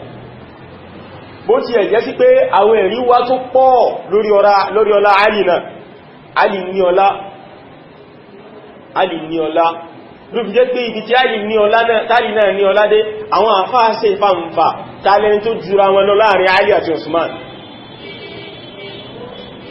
Wípé àwọn ẹ̀rí pọ̀ àwọn ipò ńláńlá pọ̀ fún Ali ibn Abi Talib náà sí àwọn ẹ̀rí gbáǹkàgbáǹkà. Ṣùgbọ́n kò sí yapa láàrin àwọn sọ̀hábà kò dẹ̀ sí yapa láàrin ahlu sunna wípé Usman ní ọlá gbọ́ọ̀rọ̀ ju Ali lọ. Kò sí yapa kódà lọ́dọ̀ àwọn ọmọ Ali mo fi mú ọ̀rọ̀ Muhammad al-Hanafiya hadith wà ní Sahih Muslim tí mo sọ lẹ́ẹ̀kan yẹn wà ní Musnad Imam Ahmad ọmọ Ali ni ọmọ bíbí Ali gaga sahabi ni kò tí yẹ bá ní sí sahabi ni so òun gangan fúnra rẹ̀ gbà wípé Usman ní ṣẹgbẹ́ bàbá àwọn Ali ọbí ọlá ẹ̀. So ilé ìbáyìí àwọn kan wọ́n gba bíbá ìwọlé wọ́n dẹ̀ fi dá wa alálẹ̀ tó pọ̀ nínú Islam wọ́n fi dá wa alálẹ̀ àwọn munafiqun àwọn Shia munafiqun ni wọ́n kọ́lọ̀wọ́ bá lè kẹ́lá kó dàmù kí ó sọ wa kó ń bí aburú wọn òye báyìí ní sí olóbi jẹ́ sí pé nínú àwọn nǹkan tó yẹ kí nínú àwọn nǹkan ètò tí ò yẹ kó nú mọ́sálásí ó ní ìmá káìta àwọn sọ̀hábà fún wa wàláì ó yẹ kí sírọ̀ ìtàn ní ó nípa tí ń ṣe púpọ̀ nínú ìmánì ọmọ ẹ̀dẹ́ nìyàn torí pé kò sí bí ó ṣe máa gbọ́ta àwọn ẹni eré tí wàláì tára yìí nímọ̀ bá sọ ìyẹn wà mọ́ ìyẹn náà mọ́ ẹmà ìmọ̀ mú ọkàn yàn pàtí dáadáa tó yẹ mọ̀ wípé sáwọn èèyàn náà làwọn eléyìí asáwò tí ẹ ṣe nǹkankan because ẹ bá ń gbọ́ta àwọn ẹni eré wàláì yọ́ mọ̀ pé ìrégbè lọ́pọ̀ jù ní táwọn ń ṣe èyí ó fojú wó pé because tí èèyàn bá máa ń gbọ́ tí èèyàn bá ń fira àrìyàn wọn àwọn èèyàn tó wà láwùjọ yìí èèyàn máa ń yẹra àyàn pé èèyàn ṣe nǹkan o because àwọn èèyàn ní kan ṣe láwùjọ wa yìí tó tá bá gbéra wa sẹ́gbẹ̀ẹ́ bí àwọn èèyàn ṣe rí láwùjọ yìí ó ṣe é ṣe ká máa rò páàrin rí nǹkan ṣe ṣùgbọ́n tá bá ń gbọ́ tàwọn ẹni rí sáájú wàláhì fún ẹgbọ́n kálukú náà mọ̀ kọ̀ǹkúrù pé ha ọ̀nà wá jẹ́ púpọ̀ tó jẹ́ pé ó máa ń rí lè ó máa ìtàn ó máa ń ní ìlàpá tó ní agbára nínú ẹ̀míyàn ọlọ́run bá lẹ́kẹ́lẹ́ òfin ọ̀rọ̀ ìtàn sísọ kò fi ṣeré ní Al-Qur'an ọlọ́run bá máa ń sọ tàgà ìtàwọn ẹni rí ìtàwọn ẹni bú àwọn tọ́lọ̀ bá lẹ́kẹ́lẹ́ bínú sí àtàwọn tọ́lọ̀ bá lẹ́kẹ́lẹ́ yọ́nú sí nítorí pé nǹkan yẹn ó máa ń ṣe tẹ́rbíyà ó máa ń rí àwọn èèyàn púpọ̀ lórí ìlànà tọ́lọ̀ bá lẹ́kẹ́lẹ́ yọ́nú sí ó dẹ̀ máa ń mú àwọn èèyàn sápò bí ibi tí àwọn tọ́lọ̀ bá lẹ́kẹ́lẹ́ ìtàwọn ẹni tí àbí ìmọ̀síṣẹ́ tí àwọn tọ́lọ̀ bá lẹ́kẹ́lẹ́ bínú sí wọ́n ṣe so ilé ìbáyìí àwọn làwọn ọ̀nà táà mọ́ ń gbà yẹn khalifa nínú Islam tó fi yẹ́ pé al-Imam Ahmad rahimahullahu ta'ala bá tí wọ́n sàlàyé nínú usulu sunna nípa àwọn ọ̀nà tí a mọ́ ń gbà yẹn khalifa wọ́n ní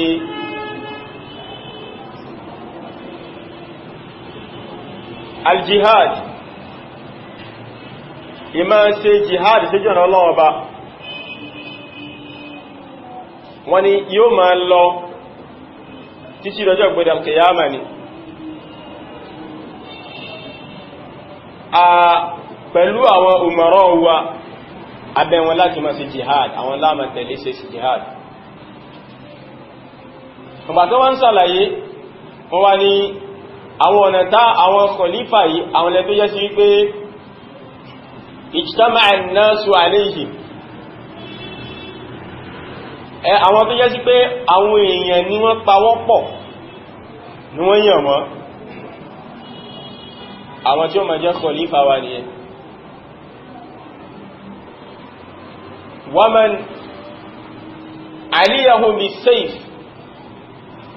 hatta sara khalifatan wa summiya amira al-mu'minin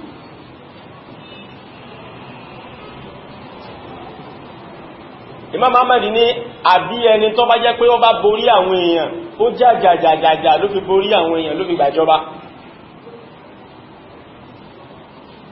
títí fá tó fi ríjọba yìí gbà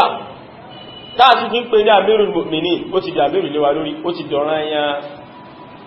Imam Ahmad ní as-sam'u wa at-ta'atu lil a'immati wa Amiril Mu'minina al-barri wal-fajir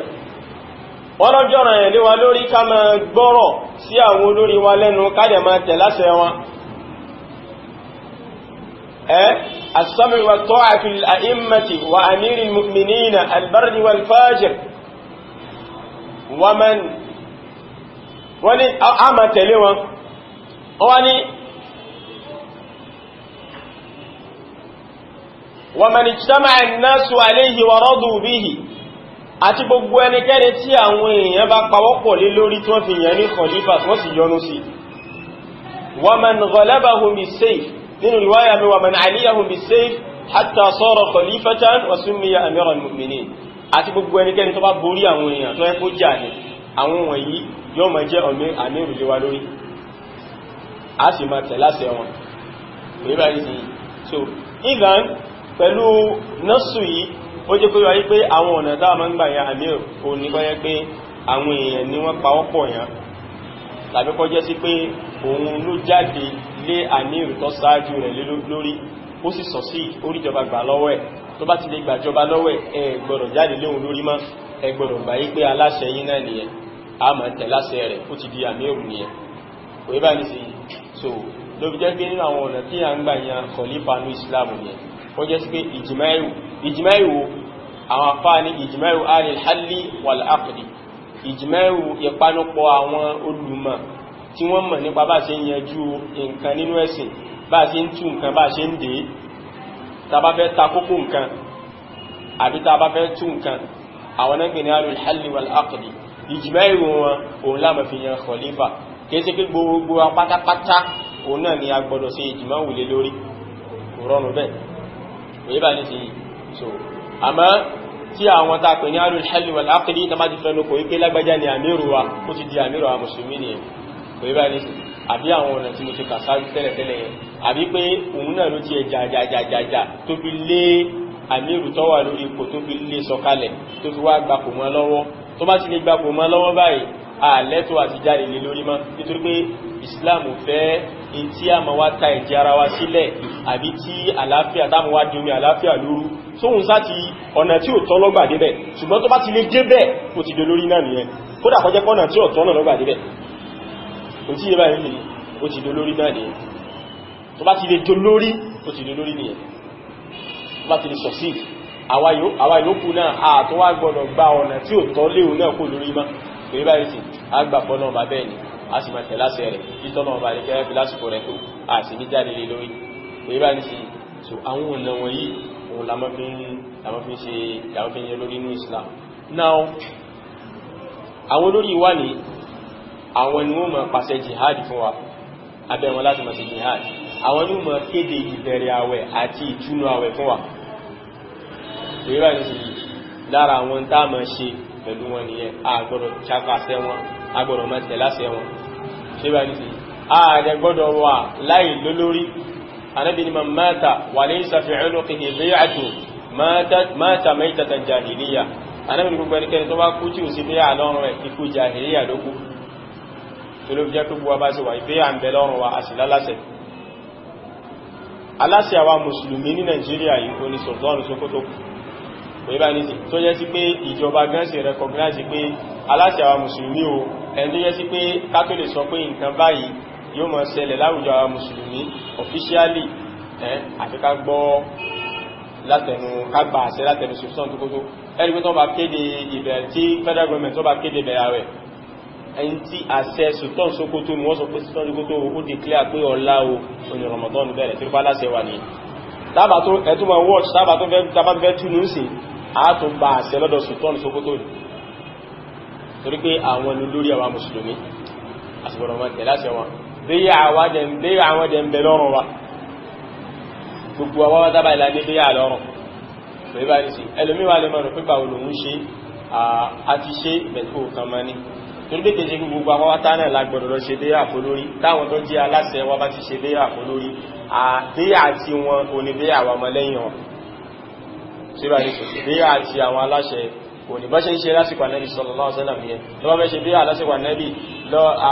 ó sọ pé àwọn olórí yìí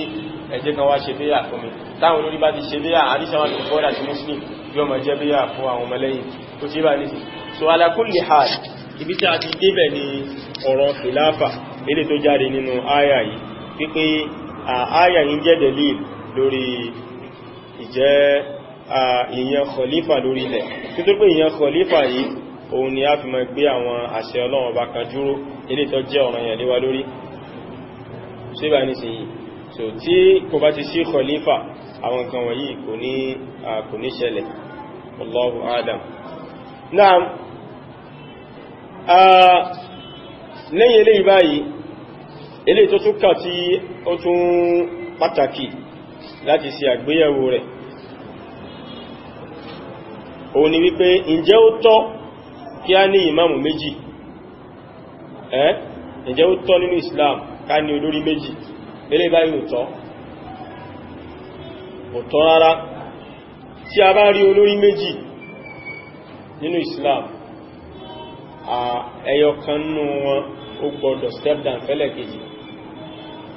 tí ó bá ti step down gbogbo agbáratá apá ọkọ̀ bàjá ní tí tàbí pa Ànábì ní idha buyya al-khalifatan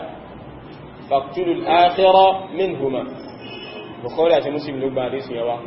Ànábì ní tàbá bílé ṣe béyà tí àwọn èèyàn bá bílé ṣe béyà fún khalifa méjì ẹ pa ẹlẹ́ẹ̀kejì khalifa burúkú ni ẹ̀ torí pé ó fẹ́ ga alámàrí àwọn mùsùlùmí rú ni ẹ̀ Islam ẹ̀sìn tó yẹ sí pé ó fẹ́ kí a wà lálàáfíà gbogbo tó bá ti di fa wàhálà gbogbo tó bá ti di pé àwọn mùsùlùmí bára wa ṣọ̀tá àwọn ọmọ ní àwa ni ọmọlẹ́yìn lágbájá ẹ̀yin lọmọlẹ́yìn tàmẹ́dùn a mọ̀ wá ríra wa sí ọ̀tọ̀ọ̀tọ̀ Islam ó fẹ́ ká wà lẹ́yọ̀kan wa'tasimu bihablillahi jami'an wa la tafarraqu ọlọ́ọ̀bá ní gbogbo yín ẹ̀dìmá hablullah okùn ọlọ́ọ̀bá òun náà ni al-Islam òun náà ni al-Qur'an òun náà ni la ilaha illallah ẹgbẹ́ bí tafsiru mẹ́tẹ̀ta ọlọ́ọ̀ ni ẹ̀dì ọmọ jami'an lápapọ̀ wa la tafarraqu ẹgbọ̀rọ̀ yapa so lẹ́tara báyìí a gbọ́dọ̀ ní olórí méjì nínú Islam nínú hadithu mi Ànábì ní man ja'akum wa amrukum jami'i Ànábì ní tá bá rí ẹnìkan tó bá wá bá yín tó yìí jẹ́ sí pé gbogbo yín wà lábẹ́ olórí kan ṣoṣo àlámọ̀rí yín ọjọ́ kan ṣoṣo ẹjọ́ wà lápapọ̀ yuridu an yufarriqa bainakum tó wá fẹ́ yà yín sí méjì tó fẹ́ pín yẹ́lẹ̀yẹ́lẹ́ Ànábì sallallahu alaihi wasallam ní faqtuluhu ka'ina man kan Ànábì ní ẹ̀pá ni anybody tí ó bá wùkẹ́ ní ẹjẹ́ gbogbo ẹnikẹ́ni tó bá wá nígbàtí alámọ̀rí jẹ́ ẹyọ kan ṣoṣo tẹ́ wà lábẹ́ olórí ẹyọ kan ṣoṣo tó wá fẹ́ fún ẹyẹ káyẹ́lẹ̀yẹ́lẹ́ Ànábì ní gbogbo yẹn pa ọkọ̀ bàjá ẹpá gbogbo ẹnikẹ́ni tó bá wùkọ́ jẹ́ eléyìí ló túmọ̀ sí pé ẹnìkan kò lẹ́tọ̀ọ́ ní Islam kí ẹ máa jáde lé lórí lórí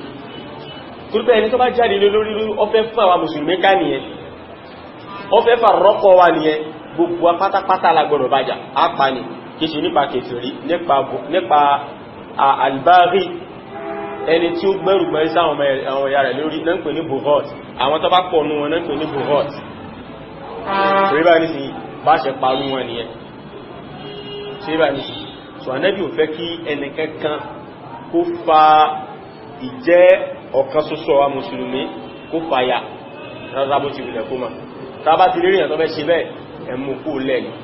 kò rí báyìí sí yìí so nítorí kí fàsáàdù ẹ̀ aburú ẹ̀ kó má bá kárí ilé kó má bá kárí oko kò rí báyìí sí láti fi paná wàhálà tó fẹ́ dálẹ̀ ní so so kọ́nà bá lè kára kí ó dáhùn kí ó sànà wà kò yí bá ní sí. Naam,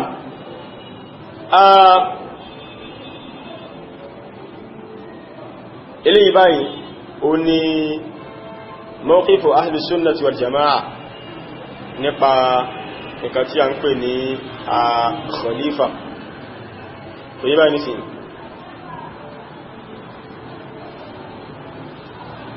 Àwọn tó yapa sírò àwọn eléyìí báyìí òun náà ni àwọn karramiyya. Àwọn karramiyya wọ́n ní ó tọ́ láti yan ìmáàmù méjì kò yí bá ní sí yìí. Wọ́n ní ṣe bí ebi lásìkò Ali ṣe bá wọn méjì ni wọ́n jẹ́ amir Ali àti Muawiya kò yí bá ní sí yìí. So ṣe bá wọn méjì ni wọ́n jẹ́ amir, so nítorí ẹ̀nkọ́ ó tọ́ láti yan amir méjì. Ọ̀rọ̀ tó ń sọ yìí ọ̀rọ̀ tí ó fẹsẹ̀ nílẹ̀ ọ̀rọ̀ tí ó wọlé ní kò tí yẹ bá ní sí ọ̀rọ̀ tí ó wọlé rárá ní. So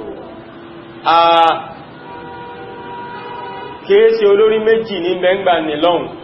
ìjà ń bẹ láàrin àwọn mùsùlùmí ni lórí wípé ká tó ṣe bí àgbọn kọ́kọ́ wádìí àwọn tó pa Usmanu náà já ọkọ̀ pa wọ́n náà kò yẹ bá ní sí tá bá pa wọ́n tán á ṣe bí àgbọn ẹ̀rìnkejì ní ẹkọ̀kọ́ ṣe bí àfúnmi náà ó dìgbà tí agbára bá tó tẹ̀mí lọ́wọ́ kí n tó mọ̀ wádìí àwọn tọ́pa Usman ọwádìí wọn ni ẹni kọ́kọ́ wádìí wọn ni ìyún lọ fa wàhálà láàrin àwọn mùsùlùmí gẹ́gẹ́ bí àsọ́lẹ̀ ànábì sallallahu alaihi wasallam tánàbí ti sọ tí ó sì ní mọ́sálá ìṣẹ̀lẹ̀ àdánwò ni so kìí ṣe pé bóyá Muawiya dúndú o wípé òun jẹ́ àmìr bẹ̀sì Muawiya wà nínú àwọn tó champion pé ọkọ́kọ́ gbọdọ̀ wá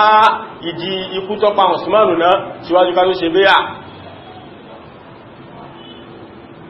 torí pé òun dúndú pé òun fẹ́ gba ẹ̀san ẹ̀jẹ̀ Usman pé àwọn tó pa Usman òun wà nípò àti gba ẹ̀san ẹ̀jẹ̀ Usman lọ́rùn wọn òun gbọdọ̀ pa wọn kò tí yẹ bá ń sí so òun wá rí nírí pé in tóhun pòsíṣẹ́ tó ń wà yẹn òun ló right ibẹ̀ ló yẹ kí á lè tẹ̀ sí a lè sọ pé no ọ̀ẹ́ kọ́kọ́ ṣe bẹ́ àná in jorí àṣẹ náà èmi náà sọ pé ìwádìí kú àwọn tó pa Usman ikú Usman ò sì káwọ lára jù mí lọ ṣùgbọ́n ẹ kọ́kọ́ ṣe léyìí ìyẹn ni wọ́n gbọ́ra wọn yé lérí tó fa wàhálà láàrin Usman àti Ali gẹ́gẹ́ bí àsọ́ọ́lẹ̀ tánàbí sallallahu alaihi wasallam ti ní yóò ṣẹlẹ̀ tó ránàbí sallallahu alaihi wasallam ti sọ nípa fitna yẹn tẹ́lẹ̀ síwájú kánàbí tó kú.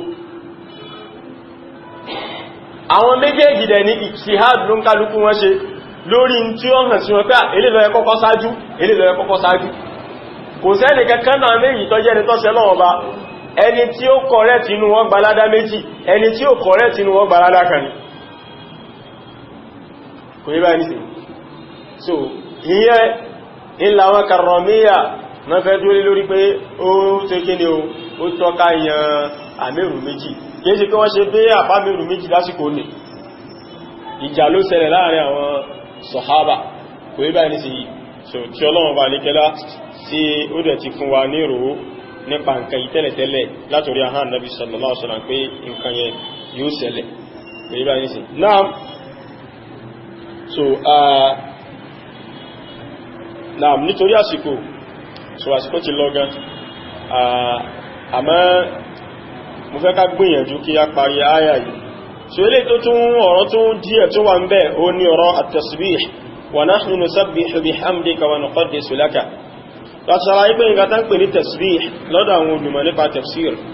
àrínà àwọn olùmọ̀ nípa tafsir tán ní at-tasbih báyìí òun náà ni as-salah ìrun ni ìbá ní sí nítorí pé kò sẹ́ni tí ó máa ṣe sọ̀lá àti ìṣe pé ṣe tẹ̀sbíhù fọ́lọ́run ọba ni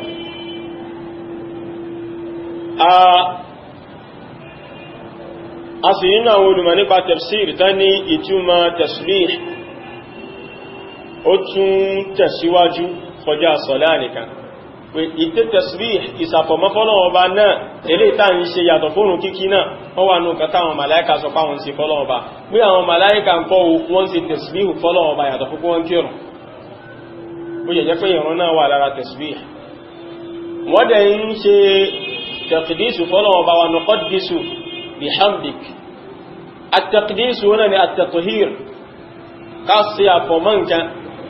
nítorí ẹ̀ la fi ń pe àwọn ilẹ̀ kan ní al-ardul muqaddasa al-mutahhara ní jẹ́bẹ̀ ilẹ̀ ta fọ̀mọ́ kú níbi ìbàjẹ́ wíbá ní sẹ́nìkì ní al-ardu al-muqaddasa so at-taqdisu ní at-tathhir náà àwọn màláíkà sọ fọ́nà ọba pé àwọn máa ṣe àfọ̀mọ́ fọ́nà ọba àwọn sì máa ṣe tasbih fọ́nà ọba wọ́n máa ṣe tasbih fọ́nà ọba kú níbi gbogbo àwọn tí àwọn ọ̀ṣẹbọ tí wọ́n fi ń kan Ọlọ́run ọba níròyìn Ọlọ́run ọba bímọ àwọn máa fọwọ́ Ọlọ́run ọba máa kó omi gbòòrò àwọn kan báyìí ìwà orogún pẹ̀lú Ọlọ́run ọba àwọn máa fọ́ Ọlọ́run ọba máa kó omi àwọn kan báyìí fọ́lọ́run ọba tí ò lórogún ni at-tasbihu rẹ̀ nínú àwọn iṣẹ́ tó ní agbára ni débi kọ́ wá nínú sahih nípa Ànábì sallallahu alaihi wasallam ìgbà tó lọ sí Isra àti Mi'raj Ànábì sallallahu alaihi wasallam ní inú àwọn kan tánàbí lóhun gbọ́ òun náà ni tasbihul màláíkà páwọn màláíkà ti tasbihu fọ́lọ́run ọba wọ́n yíba ní sí so bákan náà hadithu wa Ànábì ní kalimatani khafifatani ala al-lisani thaqilatani fil mizan habibatani ila ar-rahman subhanallahi wa bihamdihi subhanallahi al-azim Ànábì ní gbólóhùn méjì kan bẹ khafifatani ala al-lisan àwọn gbólóhùn yìí ó fúyẹ́ lórí àwọn tabanikawi ó fúyẹ́ gan àmọ́ thaqilatani fil mizan bó ṣe fúyẹ́ lórí àwọn tó yẹ pé ó fúyẹ́ ní pípẹ̀ lórí àwọn yìí Ànábì ní ó wúwo gan lórí òṣùwọ̀n kọjọ bó ṣe fúyẹ́ lórí àwọn yẹn tó bá dúró òṣùwọ̀n wúwo gan habibatani ila ar-rahman Ànábì ní àwọn gbólóhùn méjèèjì sì ní Ọlọ́run ọba nífẹ̀ẹ́ sí gbólóhùn méjèèjì jùlọ nínú àwọn gbólóhùn tí èèyàn máa ń sọ hadithu yìí wà ní Bukhari àti Muslim Abu Hurairah ló gbà wá Ànábì ní subhanallahi wa bihamdihi subhanallahi al-azim ẹ̀rí subhanallahi wa bihamdihi subhanallahi al-azim gbólóhùn subhanallah gbólóhùn tó wúwo púpọ̀ ní ṣe bá ní sí so látara báyìí so eléyìí báyìí ó ní nǹkan tí àwọn màláíkà sọ nípa àwọn ọmọ sí fọ́nà ọba àwọn sí fọ́nà ọba wa nahnu nusabbihu bihamdik wa nuqaddisu lak so túnmọ̀ sí pé gbólóhùn tasbih yìí ń kọ́ gbólóhùn táwọn màláíkà náà ń sọ ní gbólóhùn tó wúwo púpọ̀ tó pàtàkì ni kò yí báyìí ní sí nínú àwọn ìbáadà ilé tá ń ṣe pẹ̀lú ahọ́n wa ta al-ibadatul qawliya àwọn ìbáadà ilé tá ń ṣe pẹ̀lú ọ̀rọ̀ sísọ òun ni gbólóhùn tasbih wa ó dẹ̀ wà nínú àwọn ìbáadà tó tóbi tọ́nà ọba àdẹ́sẹ́lá nífẹ̀ẹ́ sí jùlọ kò yí báyìí ní sí sọ̀rọ̀ fi jẹ́ pé ọ̀pọ̀lọpọ̀ àwọn àkáà ilé tá Nabi sallallahu alaihi wasallam ń ṣe gbólóhùn tasbih mọ́ wà ń bẹ̀ alhamdulillahi alladhi yusabbihu ar-ra'du bihamdihi wal malaikatu min khifatihi kódà àwọn àrá tó bá sán òun náà sí tasbihu fọ́lọ́wọ́ bá ní zikiru tánà bí kọwa tára bá sán nìyẹn alhamdulillahi alladhi yusabbihu ar-ra'du bihamdihi wal malaikatu min khifatihi ṣe bá ní sí àwọn màláíkà náà sí tasbihu fọ́lọ́wọ́ bá àrá náà sí tasbihu fọ́lọ́wọ́ bá kódà ọlọ́wọ́ bá ní kẹlá sọ́nà al-Qur'an ọlọ́wọ́ bá ní gbogbo ẹ̀dá tọ́lọ́wọ́ bá ní kẹlá dá ní wọ́n sì tasbihu fọ́lọ́wọ́ bá walakinnakum la tafqahuna tasbihahum ọlọ́wọ́ bá ní àmẹ́yìn èèyàn lẹ́ gbàgbọ́ yí ọ̀nà tán gbà sí tasbih kò sí ẹ̀dá kan tọ́lọ́wọ́ bá ní kẹlá dá àyàfi kó jẹ́ pé ó sì tasbihu fọ́lọ́wọ́ bá débi pé kódà ọlọ́wọ́ bá gan fúnra rẹ̀ tẹ́ sí tasbihu fúnra rẹ̀ ó ní subhanalladhi asra bi 'abdihi laylan min al-masjidil haram إلى المسجد الأقصى الذي باركنا حوله ọlọ́wọ́ bá alékẹ́lá ó fi odidi ọ̀rọ̀ tasbih ó fi bẹ̀rẹ̀ sura kan kò ní bá ní sí ọlọ́run gan fún ó sì tasbih fún rárá rẹ̀ ibi tọ́lọ́wọ́ bá alékẹ́lá tó bí lé ibi tí gbóòrùn tasbih ó sì wúwo dé lọ́dọ̀ ọlọ́wọ́ bá rí tàbí sọ pé méjèèjì wúwo lórí ahọ́n gan ṣùgbọ́n wallahi ó fúyẹ́ lórí ahọ́n ṣùgbọ́n gbó lórí sàn tó gbọ́lọ́wọ́ bá alékẹ́lá gẹ́gẹ́ fún rẹ̀ sí tasbih fún rárá rẹ̀ ọlọ́run sí tẹ̀síwì fún rẹ̀ àwọn màláíkà náà sí tẹ̀síwì fún ọlọ́run ọba àwọn èèyàn tó jẹ́ ní ọlọ́run ọba náà sí tẹ̀síwì gbogbo àwọn ẹ̀dẹ́ ọlọ́run ọba fún gbogbo àwọn ẹ̀dẹ́ ọlọ́run ọba náà sí tẹ̀síwì kódà àwọn kèfèrí sí tẹ̀síwì fún ọlọ́run walakinnakum la tafqahuna tasbihahum àmẹ́yìn ilẹ̀ gbàgbọ́ yìí bẹ́ ní tẹ̀síwì wọn àmá tẹ̀síwì tí wọ́n yẹ tẹ̀síwì tí wọ́n gbọ́dọ̀ mẹ́ṣẹ̀ tí ò ní ládàrí títí ìfẹ̀rọ́rí nìyẹn tó yẹ sí pé túláàsì wọ́n gbọ́dọ̀ ṣe eléyìí tó ní ládá ní ikhtiyari èyí tó bá fúnra wa lásàálẹ́sà láti tasbih fọ́lọ́ọ̀bá òun ní kíni o òun ní ládá àmá al-idtirari eléyìí tó pọ́lọ́ọ̀bá ní mú yí ṣe túláàsì ẹfẹ́ wẹ́ sí tasbih fọ́lọ́ọ̀bá kò yí bá ní sí èyí ò ní ládá kò yí bá ní sí so mo rò pé pẹ̀lú eléyìí báyìí yóò máa já sí wípé níwọ̀n bá ibi tọ́lọ̀ọ̀bá àlékẹ́lá ní kí ara ń fà ní àti dé onínú àyà ọgbà yìí òun náà nílé báyìí ìlọ́fàtàn ní àfikún sí àwọn ilé tàti sáájú sàlàyé nínú àyà yìí tẹ́lẹ̀tẹ́lẹ̀ ọ̀rọ̀kúbíyà yìí tó bí ọjọ́ bí mẹ́rin sí tàbí sí àgbéyẹ̀wò àyà yìí kò sí nǹkan tó fà á wípé àyà yìí àyà tí ó lágbára ni Ọlọ́run bá lè kí lásọ ìpìlẹ̀ bí a ṣe dá ọmọ nẹ́bí Adam àti àwọn èèyàn nínú àyà yìí Ọlọ́run bá lè kí lásọ sọ̀rọ̀ nípa àwọn màláíkà nínú àyà yìí Ọlọ́run bá lè kí lásọ sọ̀rọ̀ nípa khilafa nínú àyà yìí Ọlọ́run bá lẹ́gbẹ́ sọ̀rọ̀ nípa tasbih nínú ayà yìí àti taqdis ó wà àwọn nǹkan wọ̀nyí nínú àwọn nǹkan tó ní agbára nínú àwọn nǹkan tó tóbi nínú àlámàrí ẹ̀sìn òun ni àwọn ilé wà abẹ́lọ́wọ̀n bá lẹ́gbẹ́ kọ́lọ́kọ́ fún wa ní àgbọ́yà Al-Qur'an Al-Karim abẹ́lọ́wọ̀n bá lẹ́gbẹ́ kí ó fi Al-Qur'an ṣe ìmọ́lẹ̀nu báyà wa kó fi ṣe in tí ó máa mú ìfúnpínpín àti ìbànújẹ́ wa lọ la ilaha illallah aqulu ma tasma'un astaghfirullah li wa lakum ولسائر المسلمين سبحانك وبحمدك أشهد أن لا إله إلا أنت نستغفرك وأتوب إليك. وعليكم السلام.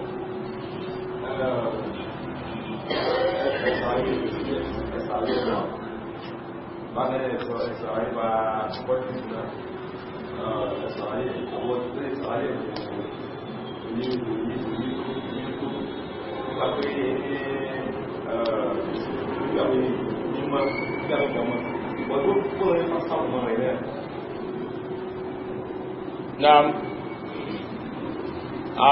Wọ́n ní báwo ni àwọn màláíkà ti ṣe tàkìdísù Ọlọ́run Ọba, báwo ní ṣe ń sàfọ̀mọ́ Ọlọ́run Ọba. Ẹ̀sùn àrí. Naam.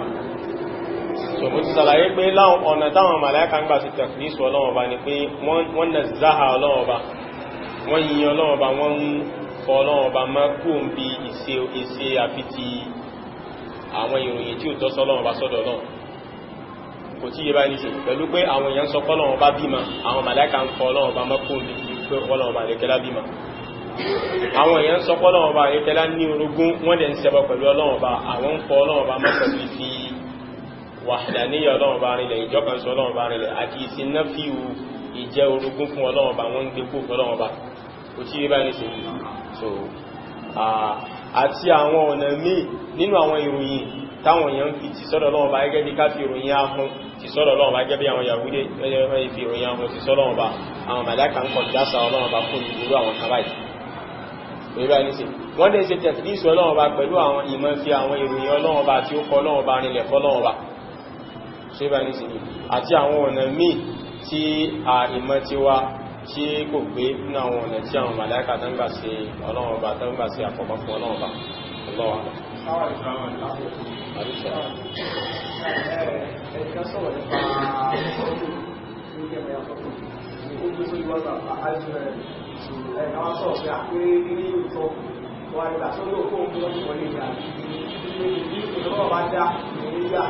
Ọlọ́pàá tó gbó òun wá ya òun ní tí ó yá òun ìgbà ìdá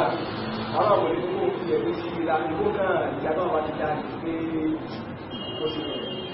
Now, so ọ̀rọ̀ nípa fọ́tò pé afálẹ́ nìkan bèèrè pé ẹnìkan fi fọ́tò sí orí WhatsApp, wọ́n wá pè sákèsí pé a ń ya fọ́tò ní kò bá Islam mú wá ní à nígbàtí ẹkùn gbé fọ́tò sílé. So ṣe bí ẹ̀dá Ọlọ́run Ọba náà lòun yà, Ọlọ́run ti dá òun wáyà, Ọlọ́run ní nípò òun fi ẹ̀mí sí eré ìlara nígbà ní so ọ̀rọ̀ tẹ́ni yẹn sọ yẹn ọ̀rọ̀ tí ò bá mú ni, ọ̀rọ̀ tí ò wọlé ni, ìròrí lásán òun náà ló fi ń tako nítorínlẹ̀ nínú ẹ̀sìn yẹn nígbà ní sí so fọ́tò yíyà Ọlọ́run bá lè kẹ́lá sí léwọ̀ fún wa, Ọlọ́run bá lè kẹ́lá sí fọ́tò yíyà léwọ̀ fún wa, àgbọ̀dọ̀ ya fọ́tò. Àwọn fọ́tò wọlé àgbọ̀dọ̀ ya àwọn zawatul arwah, àwọn nǹkan tó lẹ́mí, àwọn nǹkan abẹ̀mí bí èèyàn bí ẹranko, so ibá ní sí àgbọ̀dọ̀ ya wọn, so ibá ní sí so Ọlọ́run bá lè gẹ́lá sí léwọ̀ nítorí pé kíni, nítorí wípé ìpìlẹ̀ ni pé fọ́tò gangan ó jẹ́ wasailu shirk, ó jẹ́ okùnfà ẹbọ. Oníbà ní sí ó jẹ́ okùnfà ẹbọ. Nítorí Ọlọ́run bá dékẹ́ láti harrama wasila nítorí tahrimul ghaya. Ọlọ́run bá dékẹ́ láti in tó jẹ́ okùnfà léèwọ̀ nítorí ìjẹ́wọ̀ in tí okùnfà yẹn múni lọ síbẹ̀. Al-wasailu laha hukmul maqasid. Ìdájọ́ ṣẹ̀ríà ní pé gbogbo tí bá ti máa ń mú ní lọ síbi, tí bá ti máa ń mú yẹn lọ síbi nǹkan, òun náà ìdájọ́ tí mú wa lọ síbẹ̀ ni ó máa jẹ́. In tí ó bá ti mú yẹn lọ síbi zina, haram ni ó máa jẹ́. Torí pé zina muharram, in tó náà bá ṣe léwọ̀ ni. Wasila zina muharrama ni, in ta ṣe léwọ̀ ni. Kò sí ibá ń ṣe yìí. So, in tí ó bá ti jẹ́ ọ̀rọ̀ ẹ̀yàn, in ta pàwà láti ẹka sí ni wájìbù ni, in tí ó bá wá mú wá rí ọ̀rọ̀ ẹ̀yàn sí náà wájìbù ní nǹkan yẹn náà. So ibá ní sí yìí. Now, inú nǹkan tó ń fa ẹbọ òní fọ́tò wà, nítorí ẹ̀ ló fi jẹ́ sí pé Ọlọ́run bá lè fẹ́lá harrama fọ́tò fún wa. Àwọn èèyàn ṣẹbọ pẹ̀lú fọ́tò àwọn ìṣẹ́bọ pẹ̀lú fọ́tò lónìí. Àti fọ́tò tó jẹ́ èrè o, àtẹ́lẹ̀ tí é sí èrè o, àwọn èèyàn ṣẹbọ pẹ̀lú ẹ̀. Tó bá lè kò sí fọ́tò Ahmadu Tijani àti Ibrahim Niyasi, ó ṣeéṣe kámàrà wọn tí ó máa bọ wọn ní bíbọ ti fọ́tò. Gẹ́gẹ́ lónìí, ọ̀pọ̀lọpọ̀ àwọn èèyàn lónìí, wọ́n ń lẹ fọ́tò Ahmadu Tijani mọ́lé, wọ́n ń lẹ mọ́tò, wọ́n ń gbé kọ́rùn, wọ́n ń lẹ mọ́kadà, àti Ibrahim Niyasi àti tàbí kọ́lá Jilani, pẹ̀lú àníyàn pé ní ọmọ sọ àwọn. Wallahi lónìí, àwọn yóò gbé fọ́tò Ahmadu Tijani kalẹ̀ báyìí wọ́n sì máa forí balẹ̀ fún. Ṣé èrè náà nìyún?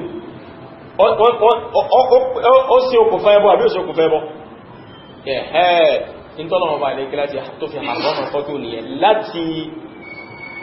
àsìkò pìlẹ̀. Eléyìí ni tafsiri Ibn Abbas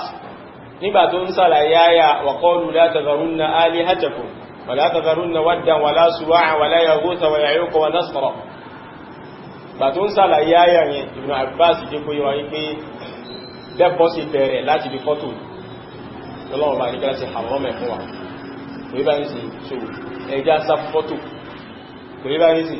ó jẹ́ fọ́tò eré ní o, ó jẹ́ fọ́tò ti ilé tí ó kìí ṣe tẹ́lé rẹ̀ ní o, fẹ́lẹ́ ta fi kámẹ́rà yà ní àbẹ́lẹ́ ta fọwọ́ yà ní wallahi ẹ̀wọ̀ ni. Nítorí méjèèjì lànẹ́bí kọ̀ lásìkò rẹ̀. Hadith kan bẹ tó ẹ́ pé àwọn tí wọ́n mọ́ sọ pé èrè lànẹ́bí kọ̀ wọ́n rí ẹjú dò ní. Hadith yẹn ó dúró sọ wọn lọ́rùn báyìí ni wọ́n náà ni hadith yàwó Aisha tó wà ní Sahih Muslim wípé yàwó Aisha a ó fi kọ́tì nìkan tí ó ní àwòrán ẹṣin ó fi kọ́ inú ẹnu ọ̀nà yàrá rẹ̀. Ànábì dẹ̀dẹ̀, ànábì rí ojú, ànábì pán. Ànábì ti mọ̀ pé kò sí nǹkan tó mú ànábì pán tánàbì tí ń bínú ju tó rí ní lọ fọ́tò. Ànábì wá ní àwọn fún mi ní wọ́n fi sẹ̀fún fún mi ní mo wá rò pó láìkì ànábì ní káì. Inna ashaba hadhihi sura yu'adhabuna yawm al-qiyamah. Ànábì ní sura wọn tí wọ́n ṣe kí ní ìwú jí àlọ́jọ́ gbé al-qiyamah lọ́wọ́ fi àjẹ́ wọn. Yuqalu lahum ahyu ma khalaqtu. Ọlọ́run bá lè fẹ́ sọ fún wọn pé in tẹ́ ẹ̀dá ìyẹn fẹ̀mí sí lára. Inna ashadda an-nasi 'adhaban yawm al-qiyamati al-musawwirun. Ànábì inú àwọn tí ya wọ́n gbópa jù lọ́jọ́ gbé al-qiyamah àwọn tí ya fọ́tò ni. Ànábì sọ́nù hadith Imam ni yakhruju 'ilmukum fi an-nar yawm al-qiyamah. Ànábì ní ọ̀run kan jáde orí kan jáde lọ́jọ́ al-qiyamah yóò máa sọ pé wukiltu bil jababira wal musawwirin. Àwọn tọ́lọ̀ ọba àríkẹ́lá dáyè ní dákí máa tọ́lọ̀ ọba àríkẹ́lá gbéṣẹ́ ìfìyàjẹ́ lé mi lọ́wọ́ kí máa fìyàjẹ́ wọn òun àwọn tí máa ń jẹ gàba lórí àwọn èèyàn lórí nílé ayé àti àwọn tí máa ń ya fọ́tò. Èmi lọ́lọ́wọ́ ọba àríkẹ́lá fi tì wọ́n kí máa fìyàjẹ́ wọn kò yí bá ní ṣe ó burú gan kí ẹmọ́ ya fọ́tò. Hadith yìí kìí ṣe èrè ni wọ́n fi sí ara kọ́tìnì àbí wọ́n lè fèrè kọ́ ara kọ́tìnì kọ́ mọ́fà kọ́tìnì ya kò possible. Wọ́n ní èrè wọ́n ní fọ́tò ń bẹ lára kọ́tìnì wọ́n wá láyínṣà wá gé kọ́tìnì sí èrè náà láyínṣà wá ń gé máa èrè náà láyínṣà wá ń gé máa ra kọ́tìnì tó wá kó sẹ́bí fílò sẹ́yìn lè fi èrè rọ rí kí ẹ kó èrè sínú fílò orí òní máa gólúwa rẹ̀ wọ́n rí ẹjú dò ní pé bá ní sí so ẹ mọ́ ẹjá pa fọ́tò tì bó jẹ́ jẹ́ sí pé nǹkan tó fà táwọn èèyàn fi tí fẹnu fọ́tò fi lágbára ní pé ó ti wọnú sẹ̀mí àwọn mẹ̀dẹ́yàn púpọ̀ lè pé àwọn èèyàn fẹ́ lè rí pé ilé ayé yìí wọ́n fẹ́ lè rò pé kò sí gbé láì ya fọ́tò ní kò dẹ̀ rí bẹ́ẹ̀ wallahi kò sí kankan tí kò sáǹfàní kankan tí fọ́tò fẹ́sẹ̀ fún wa kódà passport tí ìbá ti kún sí wá mẹ́tò ilé ayé ìṣe gbé láì ya passport ìbáwọn ẹni ànẹ́gbélé ayé wọ́n sì ráyé gbéjà wa lọ wọn sí ya passport wọ́n sì ń lọ hajji in tó bàjẹ́ rẹ̀ yá mójú tàwíìdù ní ọ̀dá ẹ̀sìn lọ bàjẹ́ máwọn èèyàn rárá tẹ́fí ń ṣe jàmbá tẹ́fí ní di passport wọn tó ń di passport lónìí sáwọn èèyàn mọ́sá burú àwọn èèyàn gbogbo kí ń lọ sí mẹ́kàdò ní gbogbo tí ọ̀yẹ́ kan gbé ló bì láwọn egun olóró tí ọ̀yẹ́ kan gbé tó ti pẹ́ ya passport àbúwọ̀n má gbé kò rí bá ní sí èyí wọ̀n tán sọ̀rọ̀ wa wallahi tàwíìdù wa ní ò dá àwọn ẹni ànẹ́sẹ́ wọ́n gbáyé wọ́n sì ráyé gbé jù wa lọ wọn sì ya passport ìbá ìrísì àdọ́gbà tẹ́jì sí wọ́n mẹ́tò lórí páspọ̀tù àrọ́gbátà fẹ́ dá sí eléyìn ti dìtọ̀ rúrọ̀ mọ́ wa lọ́wọ́ nìyẹn ẹnìkan ní àwọn fọ́tò tí ń bẹ́ bí owó ń kọ́ èyí náà ti dìtọ̀ rúrọ̀ mọ́ wa lọ́wọ́ àṣáni ní kọ ma ya owó nìsì àti ní kọ kówó síta àwọn yóò wùlẹ̀ wá kó lọ ni ó ti dìtọ̀ rúrọ̀ mọ́ wa lọ́wọ́ nìyẹn gbogbo àwọn tó bá rí bá ní àhẹ́ wọ́n sì wá mẹ́tò àmáwà náà tó gbọ́dọ̀ mọ́ síra wa mẹ́tò káwà wá dé ẹgbẹ́lẹ̀ nísìn fún bí àpẹẹrẹ àdá cooperative lẹ̀ àbádá ẹgbẹ́lẹ̀ gẹ́gẹ́ kọ́ ní ká máa fi pọ́spọ̀tù sí àìmọye ń bọ̀ ọ̀nà míì tàbí yíò àwọn ń sẹ́jẹ́ cooperative àdó pọ́spọ̀tù kí la fẹ́ fi ṣe kò sí nǹkan tàbí fi ṣe káwà náà mọ̀ sí ra mẹ́tò tó bá sí wá mẹ́tò àgbàfẹ́ dọ̀rúrọ̀ nìyẹn àmọ́ àdọ̀rúrọ̀ tó kọjárù bí kọjarí ha ẹnu bí dọ̀rúrọ̀ bá ṣe mọ́ náà lẹ́gbọ̀rọ̀ jẹ́ ọmọ ẹgbọ̀rọ̀ fà lọ ẹgbọ̀rọ̀ wá extend yẹ kọjá ibi tó bá yẹ kó dé dọ̀rúrọ̀ ní pé ebi ń pa orí nǹkan tó lè jẹ tí ẹ̀mí rẹ̀ òfin ní bọ́ lásìkò ẹjẹ rẹ̀ lẹ́dẹ̀ lọ tó bá ti jẹ dédé tí ẹ̀mí rẹ̀ òfin ní bọ́ bá tó lè jẹ lé àrámù lọ jẹ tó bá ti jẹ dédé tí ẹ̀mí rẹ̀ òfin ní bọ́ òun dọ̀rúrọ̀ sí parí òkèlè kan tó bá fi lé àbẹ́kìrí kan tó bá lé lẹ́yìn tí ó gbé ara rẹ̀ jú àrámù ni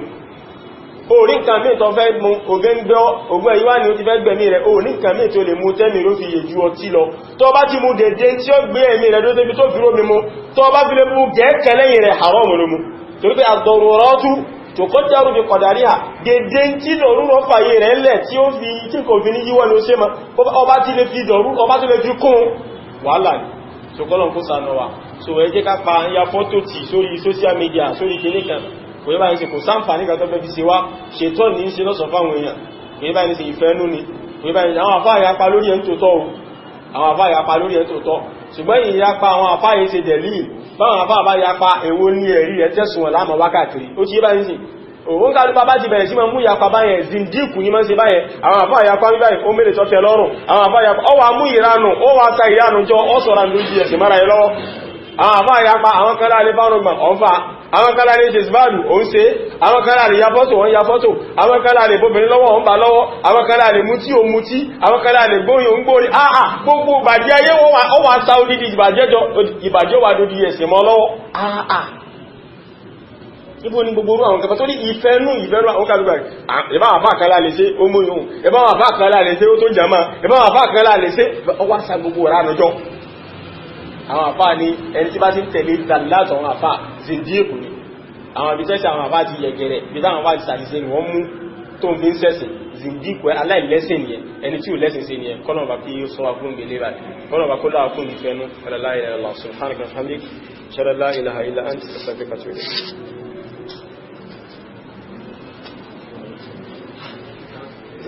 No.